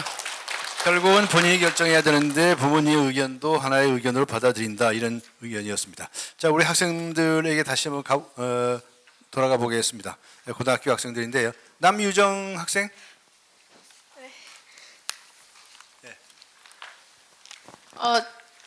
저는 진로 선택 시 부모님의 의견을 존중해야 한다는 사회적 통념에 대해 찬성합니다. 그 이유로는 첫 번째는 부모님들은 자녀보다 오래 살았기 때문에 세대 차이가 나더라도 자녀보다 사회에 대해 더 잘 알기 때문에 더 넓은 시야와 경험으로 자녀에게 더 현실적이고 적절한 진로를 선택해 줄 수 있기 때문입니다. 두 번째로는 혼자서 진로를 생각하는 것보다 여럿이서 생각하는 것이 더 좋은 결과를 얻을 수 있기 때문입니다. 부모님은 자녀와 같은 생각 또는 다른 생각을 가지고 있지만 이런저런 이야기를 하며 자녀와 진로에 대해 객관적인 시각을 성립할 수 있습니다. 간혹 자녀들이 실현 불가능하거나 매우 고달픈 길을 선택하는 경우가 있는데 그럴 때 부모님들은 자녀의 진로 선택에 개입하여 자녀가 처한 현실과 잠재적 능력, 기대치 등을 다시 돌아볼 수 있게 해주며 진로를 설계하는 데 도움을 줄 수 있습니다. 마지막으로 부모님들은 자녀의 인생을 처음부터 지금까지 지켜봐 주셨던 분이기 때문에 자녀가 무엇을 좋아하고 무엇을 잘하는지 알고 계시기 때문에 진로 선택에 도움을 주며 자녀가 받는 스트레스를 조금이라도 줄여줄 수 있을 것입니다. 그러므로 진로 선택 시 부모의 의견을 존중해야 한다는 사회적 통념에 찬성합니다. 네, 박수 보내주세요. 자, 이번에는 박동민 학생. 네, 어떤 의견입니까? 반대하는 의견이죠? 예. 마이크 잡아주세요. 네, 안녕하세요. 저는 진로를 선택할 때 우리는 부모님과 상의해 주로 진로를 정한다고 말할 수 있습니다. 부모님께서 반대하신다면 그 진로를 포기하거나 끝까지 고수하여 부모님과 갈등이 발생하기도 합니다. 그런데 우리 사회에는 진로를 선택할 때 부모님의 의견을 따라야 한다는 통념이 존재합니다. 과연 이 통념이 옳은 것일까요? 저는 이 사회적 통념에 반대합니다. 이유는 다음과 같습니다. 첫 번째, 학부모께서 선호하시는 직업은 범위가 너무 좁습니다. 2018년 취업 포털 사람민이 직장인 853명을 대상으로 희망하는 자녀 직업을 조사한 결과 여전히 희망하는 자녀 직업 1위는 공무원이었습니다. 이어 교육자, 법조인, 의료인이 순서대로 나머지 순위를 차지했는데요. 이와 같이 학부모께서 선호하시는 직업은 안정적이고 수입이 많고 사회적으로 인정받는 분야에 집중되는 것으로 나타났습니다. 우리나라에서 실제로 존재하는 직업 1만 2천여 개 중 이 직업들에만 유독 선호도가 편중되어 있으므로 부모님의 진로 선택 의견에 무조건 따를 경우 직업 선택의 폭이 줄어들 것입니다. 두 번째, 부모님 의견의 무조건적 수용으로 본인의 적성과 흥미에 맞는 직업을 포기하는 것은 옳지 않습니다. 램프를 든 천사라고도 불렸던 나이팅게일을 부유한 부모님은 간호사들이 교육을 잘 받지 못하고 힘든 일만 한다는 이유로 나이팅게일의 간호사가 되고자 하는 꿈을 반대했습니다.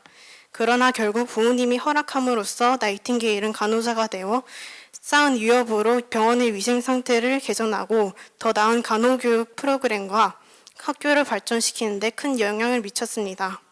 만약 나이팅게일의 꿈을 부모님이 끝까지 반대했다면 사회에 그러한 변화를 일으키지 못하게 될 수도 있었습니다. 이처럼 진로 결정은 오로지 본인에게 맡기는 것이 옳습니다. 이상입니다. 네, 박수 보내시기 바랍니다. 자, 이번에는 정원경 학생입니다. 네. 마이크 잘 안 돼요? 네. 네, 됩니다. 네. 네, 저는 이 통념에 대해 반대하는 입장인데 그 이유를 이제 설명드리겠습니다. 사실 부모님은 저희랑 30살 이상 차이가 대부분 납니다. 그래서 부모님의 그 진로 상담은 30년 전 방식이라고 생각하고요. 이거에 예를 하나 들자면 우선 옛날에는 공무원이 인정받고 안정적이고 인기도 정말 많았습니다. 하지만 지금은 그렇지도 않은 게 지금의 물가가 오른 거에 비해 공무원의 월급은 그만큼 오르지도 않았습니다. 심지어 학생들도 이걸 요즘 알고 있고 주변 학생들만 봐도 공무원을 선호하는 학생보다는 사업, 스타트업 이런 거를 찾고 있습니다. 이것들의 특징은 부모님들 사이에서 중요시되었던 안정성이 떨어진다는 점입니다. 이만큼 세상이 많이 변했고 현재는 이렇게 많은 다른 가치관을 갖고 있는데 과연 부모님의 진로 상담이 아이들에게 진로 선택에 도움이 될지 저는 의문이고 오히려 혼란을 유발할 수 있다고 생각합니다. 두 번째로 인생은 부모님께 아닌 제 것입니다. 부모님의 의견이 들어간 직업을 선택하고 만약에 실패하게 된다면 당연히 부모님의 탓을 피할 수 없다고 생각합니다. 만약 물론 부모님의 경험으로 비롯된 의견이 저희의 인생을 안정성을 높여주고 실패 가능성을 낮춰준다고 생각하지만 만약 제가 선택한 직업으로 인해 실패한다면 그것을 통해 배우는 것도 충분히 있다고 생각합니다. 저는 인생에서 성공만 할 수 없고 실패도 분명 겪어야 더 성장할 수 있다고 생각하기 때문에 진로에 선택할 때 부모님의 의견을 존중해야 된다는 사회적 통념은 좋지 않다고 생각합니다. 네, 박수 보내주세요. 네.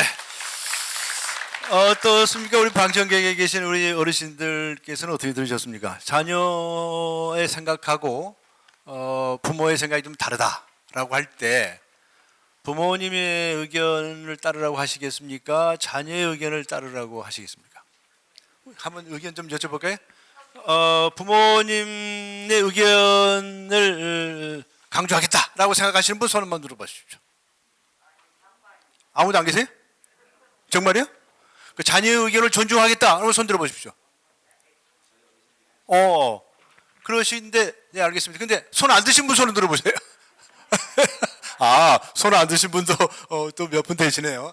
알겠습니다. 참 예민한 문제죠. 그리고 고민을 많이 해야 할 문제입니다. 이럴 때 어떤 선택을 할 것인지 우리가 이제 지혜를 모아야 되겠죠. 네, 네 번째 주제, 마지막 주제입니다. 부모에게 받은 몸은 감히 훼손하지 않는다라는 얘기가 많이 있지 않습니까? 이제 효경에 나오는 말씀인데 그런 뜻에서 요새 학생들이 문신 같은 거 하는 경우가 있습니다. 이 문신을 하지 말아야 한다라는 생각에 대해서 우리 학생들은 어떤 의견을 가지고 있는지 좀 들어보도록 하겠습니다. 먼저 김민석 학생. 예. 최근 사회는 과거와 달리 개인의 개성도 중요한 요소로 자리매김했고 이를 바탕으로 개인의 개성을 표현하기 위해 타투 시술을 받는 사람들도 늘어났습니다. 하지만 저는 타투를 받는 것이 위의 주제처럼 효의 정신에 어긋나는 일이라고 생각합니다. 먼저 허가받지 않은 타투 시술은 엄연한 불법 의료 행위입니다. 타투는 본래 의사 면허를 소지한 허가받은 의사만 진행할 수 있는 시술로 그 외의 인력이 시술하는 것은 처벌받을 수 있는 행위입니다. 최근 헌법재판소에서 이를 단속 및 처벌할 수 있다는 판결이 나왔고 아직까지 본격적인 단속을 하고 있지는 않지만 처벌받을 가능성이 있는 불법적인 시술을 받는 것 자체가 옳지 않은 행동입니다. 또 부모님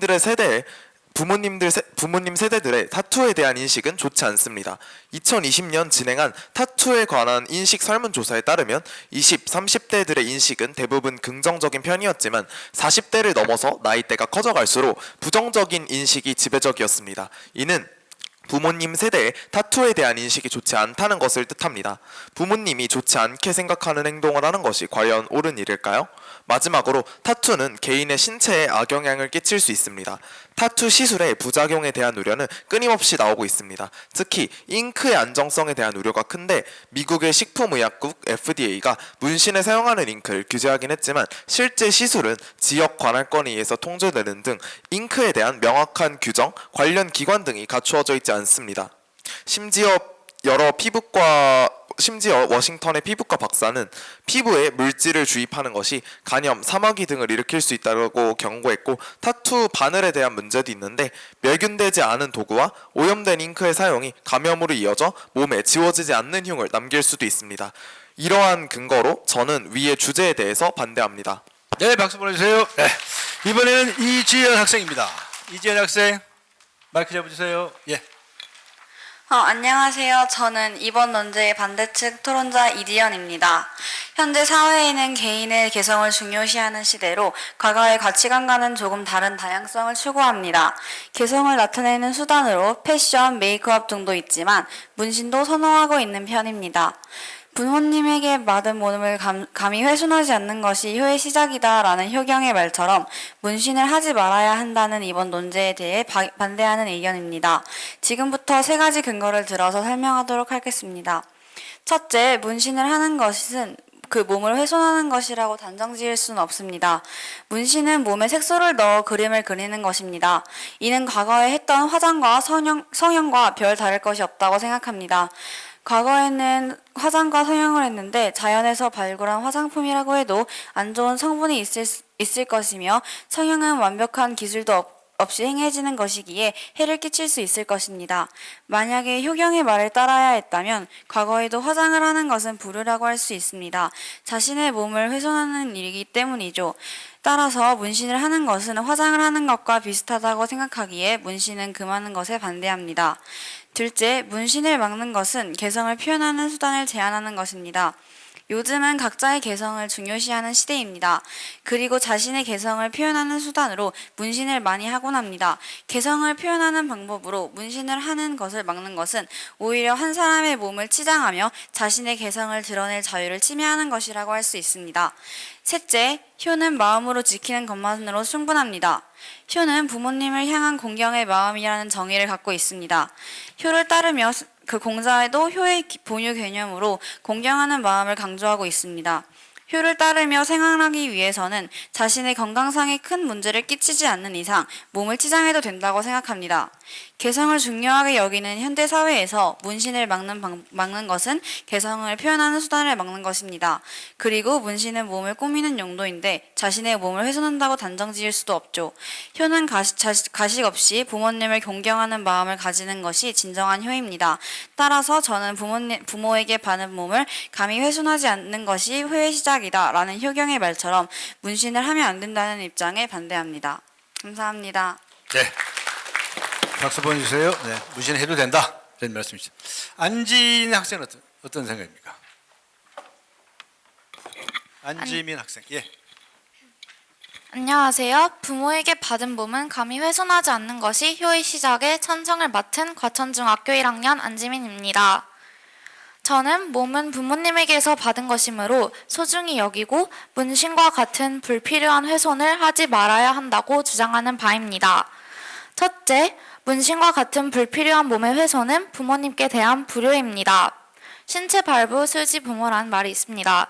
이 뜻은 신체와 모발과 피부는 부모에게서 받은 것이란 뜻으로 부모에게서 물려받은 몸을 소중히 여기는 것이 효도의 시작이라는 말입니다. 부모님이 물려주신 소중한 몸에 영구적인 자국을 남기는 것은 바람직하지 못합니다. 그러니 자신의 신체를 소중히 가꾸는 것이 부모님을 생각할 때 효도라고 할 수 있습니다. 둘째, 문신은 안전하지 않습니다. 문신으로 인해 각종 감염, 염증, 알레르기가 일어나기 쉽습니다. 또한 문신을 지우기는 매우 힘들어서 단지 개성을 위해 문신을 하는 것은 옳지 못하다고 생각합니다. 셋째, 아직 문신에 대한 좋지 못한 인식이 남아 있습니다. 2021년 국민 여론조사가 진행한 설문조사에 따르면 대한민국 인구의 62.3%가 문신에 대해 부정적으로 생각을 하고 있습니다. 이래서 문신을 하면은 좋은 시선을 받지 못할 수 있고 오해를 받을 수도 있습니다. 저는 위와 같은 이유로 부모에게 받은 몸은 감히 훼손하지 않는 것이 효의 시작이며 문신은 하지 말아야 한다고 주장하는 바입니다. 부모님께서는 자녀가 건강하게 클 수 있도록 많은 노력을 하셨으므로 자신의 신체를 소중히 가꾸는 것이 부모님에 대한 효도의 출발이라고 생각합니다. 네, 박수 보내주십시오. 감사합니다. 부모님에게서 받은 뭘 함부로 하면 안 된다 이런 입장이었고요. 우리 이번엔 정유민 학생은 어떤 입장인가 들어보십시다. 안녕하십니까. 저는 반대측 토론자 정유민입니다. 먼저 문신이란 몸에 색소를 넣어 그림을 그리는 행위입니다. 의료 행위가 아닌 개성 표현의 수단이자 예술의 한 종류인 것입니다. 문신 시술을 하는 직업의 이름인 타투이스트라는 단어는 타투와 아티스트를 결합시킨 단어입니다. 직업명을 보면 타투가 의료 행위가 아닌 예술 행위라는 것을 알 수 있습니다. 타투는 자신의 개성을 표현하는 방법입니다. 몸을 훼손하지 않는 것이 효를 실천하는 방법이라고 해서 문신을 못하는 것은 사람들의 표현의 자유, 신체에 대한 자기 결정권, 행동의 자유를 모두 침해하는 것입니다. 또한 효경은 2500여 년 전에 쓰여진 것으로 추정되는데 세상은 빠르게 변화하고 있습니다. 효경에 쓰여 있다고 따르는 것은 개인의 권리를 중시 여기는 현대사회와는 맞지 않습니다. 두 번째로 문신은 이미 대중화되어 있고 산업의 한 갈래입니다. 한국을 제외하면 전 세계 어디를 가봐도 문신을 비의료인에게 시술받는 걸 금지한 나라가 없습니다. 또한 타투이스트라는 직업은 2015년에 고용노동부가 선정한 유망 직종에 올랐고 타투협회가 의료적 부작용 등을 계속 검토하므로 타투 산업의 규모는 점점 커져가고 있습니다. 또한 해외에서는 예술가이지만 한국에 돌아오면 범법자 취급을 받는 것이 타투이스트들의 현실입니다. 몸을 훼손하지 않는 것이 효도라면 저희는 머리카락, 수염, 손톱도 자르면 안 됩니다. 하지만 지금 많은 사람들은 머리카락과 손톱, 수염도 다 자르고 있습니다. 따라서 몸을 훼손하지 않는 것이 효를 실천하는 방법이라고는 할 수 없습니다. 부모에게 효를 표현하는 방법은 다양합니다. 저는 효도를 하겠다는 마음이 가장 중요하다고 생각합니다. 따라서 저는 문신을 하지 않는 것이 효도라고 생각하지 않습니다. 이상입니다. 네, 박수 보내주세요. 네. 한 학생이 더 남아 있습니다. 정민규 학생. 네, 마이크 잡아주세요. 안녕하세요. 반대측 토론자 정민규입니다.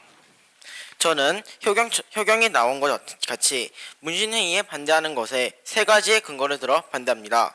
첫째, 효경은 현재 시대에 맞지 않는 과거의 책으로 만약 효경에 따른다 한다면 머리카락을 자르거나 염색, 면도 또는 의료 목적의 시술, 수술 또는 의료 목적의 성형수술 또한 불효를 저지르는 것입니다. 하지만 이런 것들은 모두 웬만한 부모님들이 허용하고 있으면서 타투, 문신만 불효를 취급하는 것은 말이 안 되고 지금 이 시대에 맞지 않다고 생각합니다.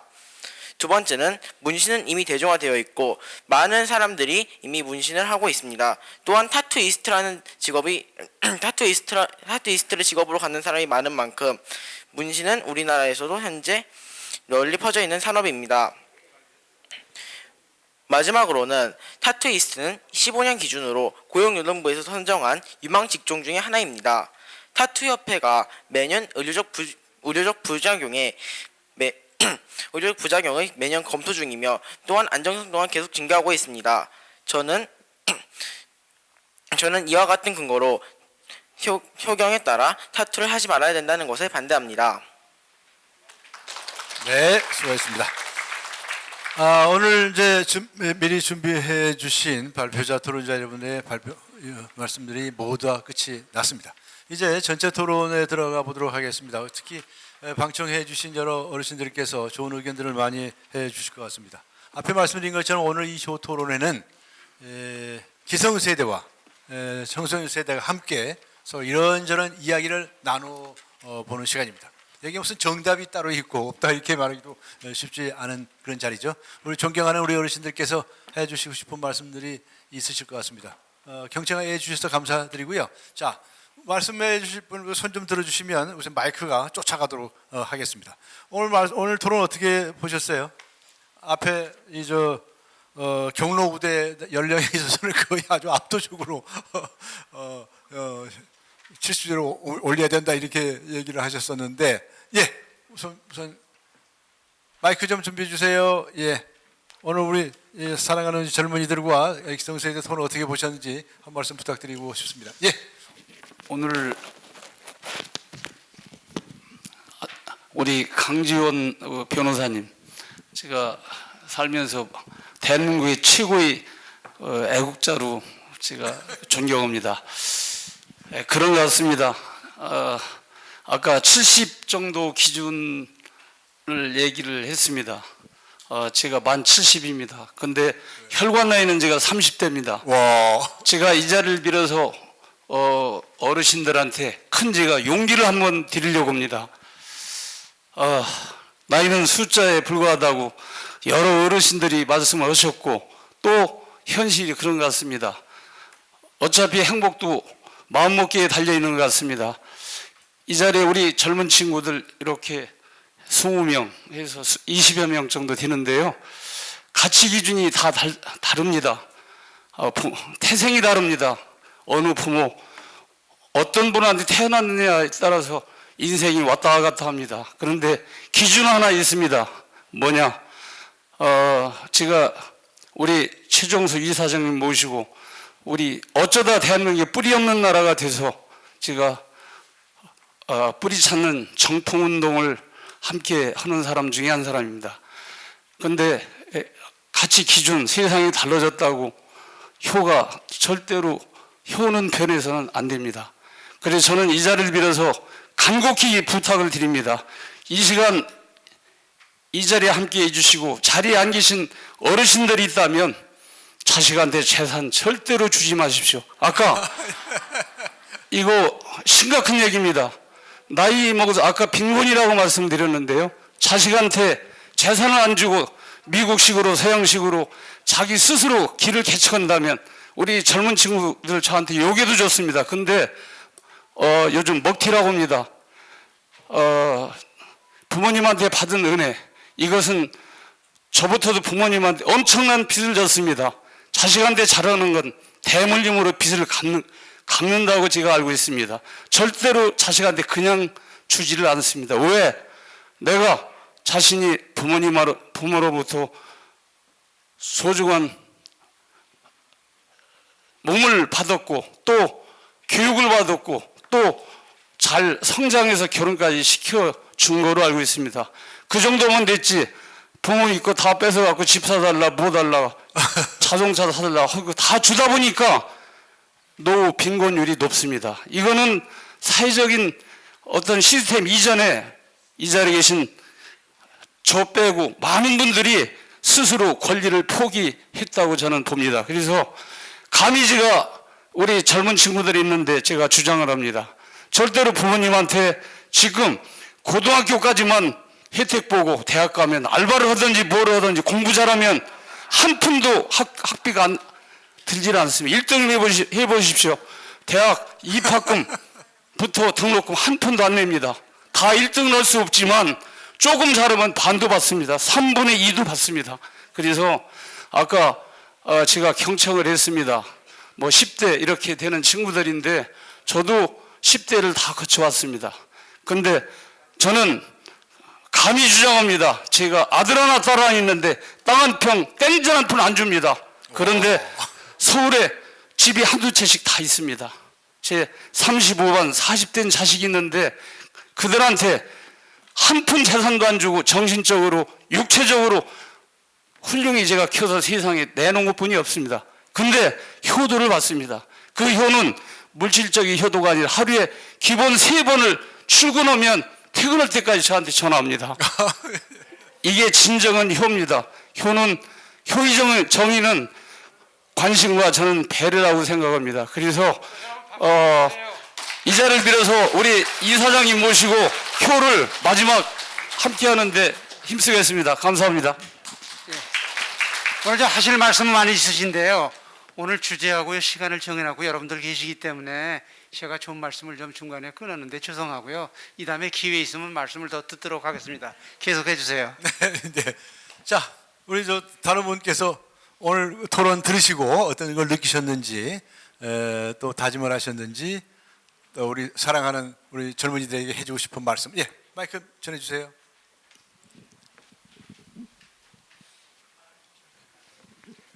제가 조금 늦게 들어와 가지고 뭔가 3번째의 주제를 가지고 저거 하시는 것을 들었고 그 이후에 것만 들었는데 그 전에 거는 제가 듣지 못해서 뭐라고 말씀드릴 수가 없는데 3번째 주제가 이제 세대상의 뭔가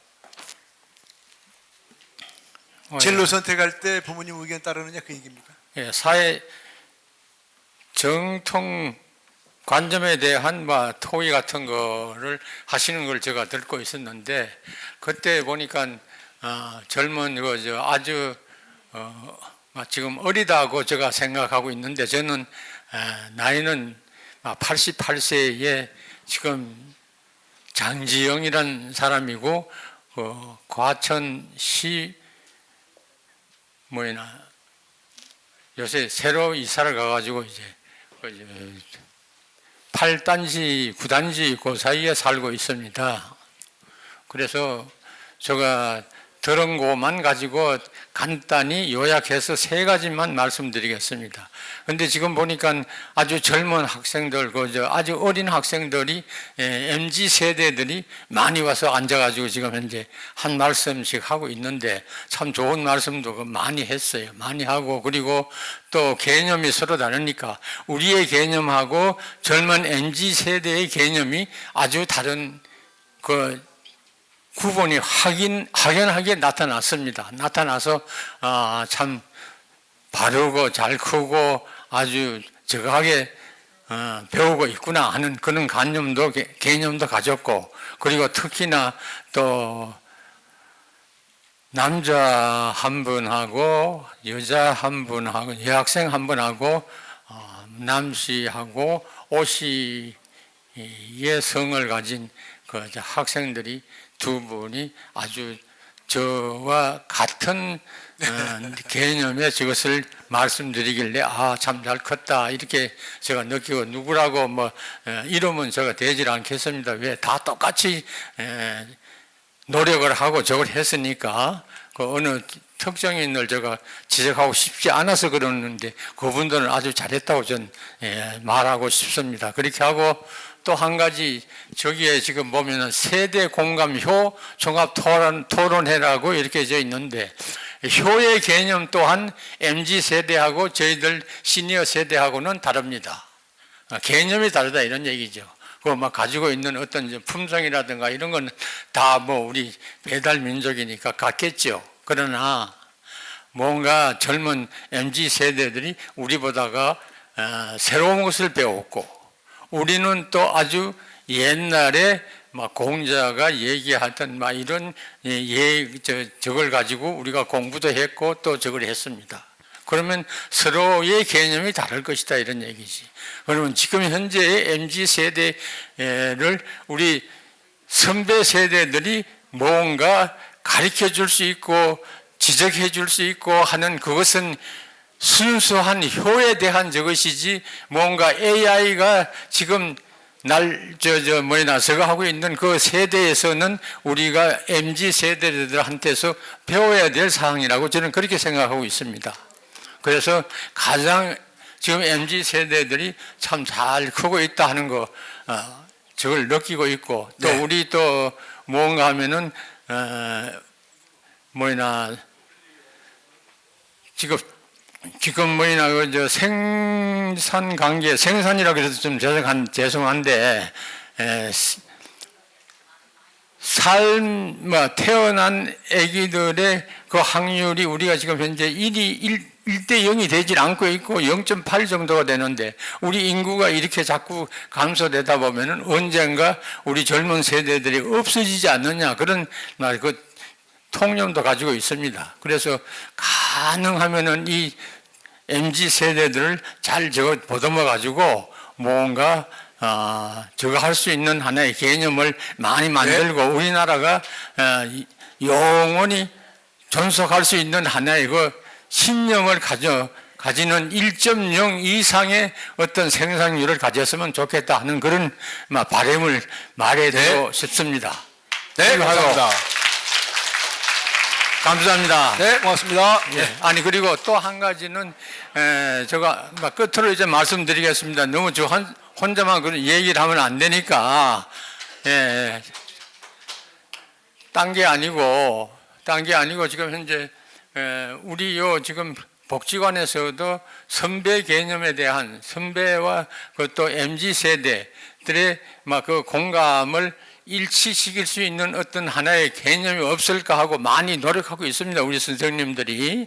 그런데 그 선생님들의 생각과 제 생각이 조금 다른 때가 좀 있어요. 제가 생각한 것은 지금 현재 말씀드린 우리 세대들이 아주 잘 크고 있고 아주 우리보다도 뛰어난 저거고 우리가 선배 세대가 후배 세대들한테 뭔가 가르칠 수 있는 그런 거는 효에 대한 거, 옛날에 효에 대한 거, 부모에 대한 공경이라든가 공양이라든가 이런 것만 우리가 지금 현재 가르칠 수 있는 저거지 뭔가 우리가 MZ 세대에서는 AI가 지금 현재 주장하는 그런 저것은 오히려 MZ 세대들한테서 배워야 되는 그런 개념이 아닌가 그런 생각이 듭니다. 그러니까 가능하면은 좀 더 우리가 저걸 했으면 좋겠습니다. 자꾸 독촉을 하니까 제가 다음에 기회가 있으면 한 번 더 말씀드리겠습니다. 네, 알겠습니다. 감사합니다. 예, 고맙습니다.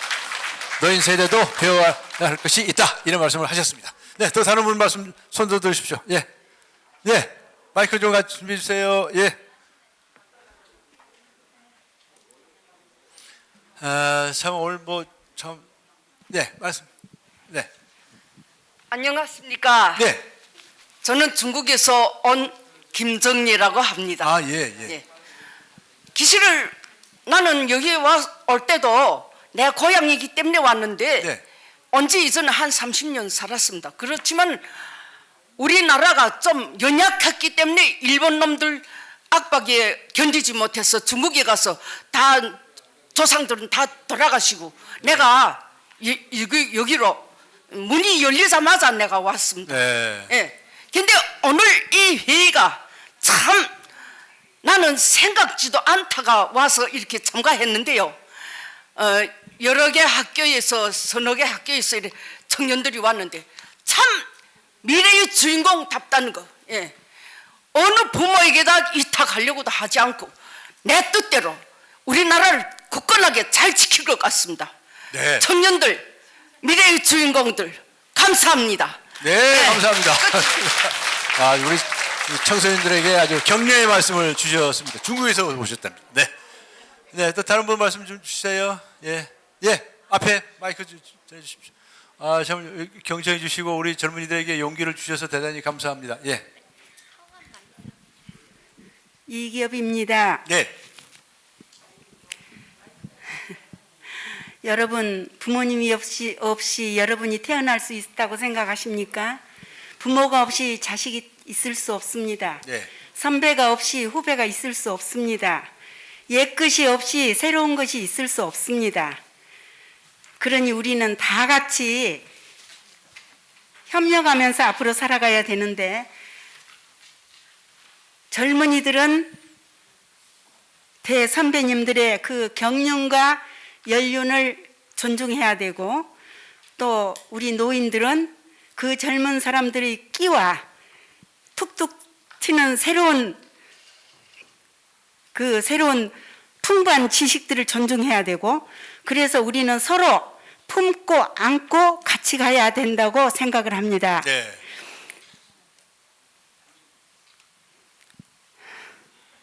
그리고 오늘 그 주제가 세대 공감효라고 생각하는데, 이미 우리 부모들과 여러분들은 태어날 때 자식을 품에 안았을 때 이미 세대 공감을 했고 효를 이미 받았다고 생각을 합니다. 네.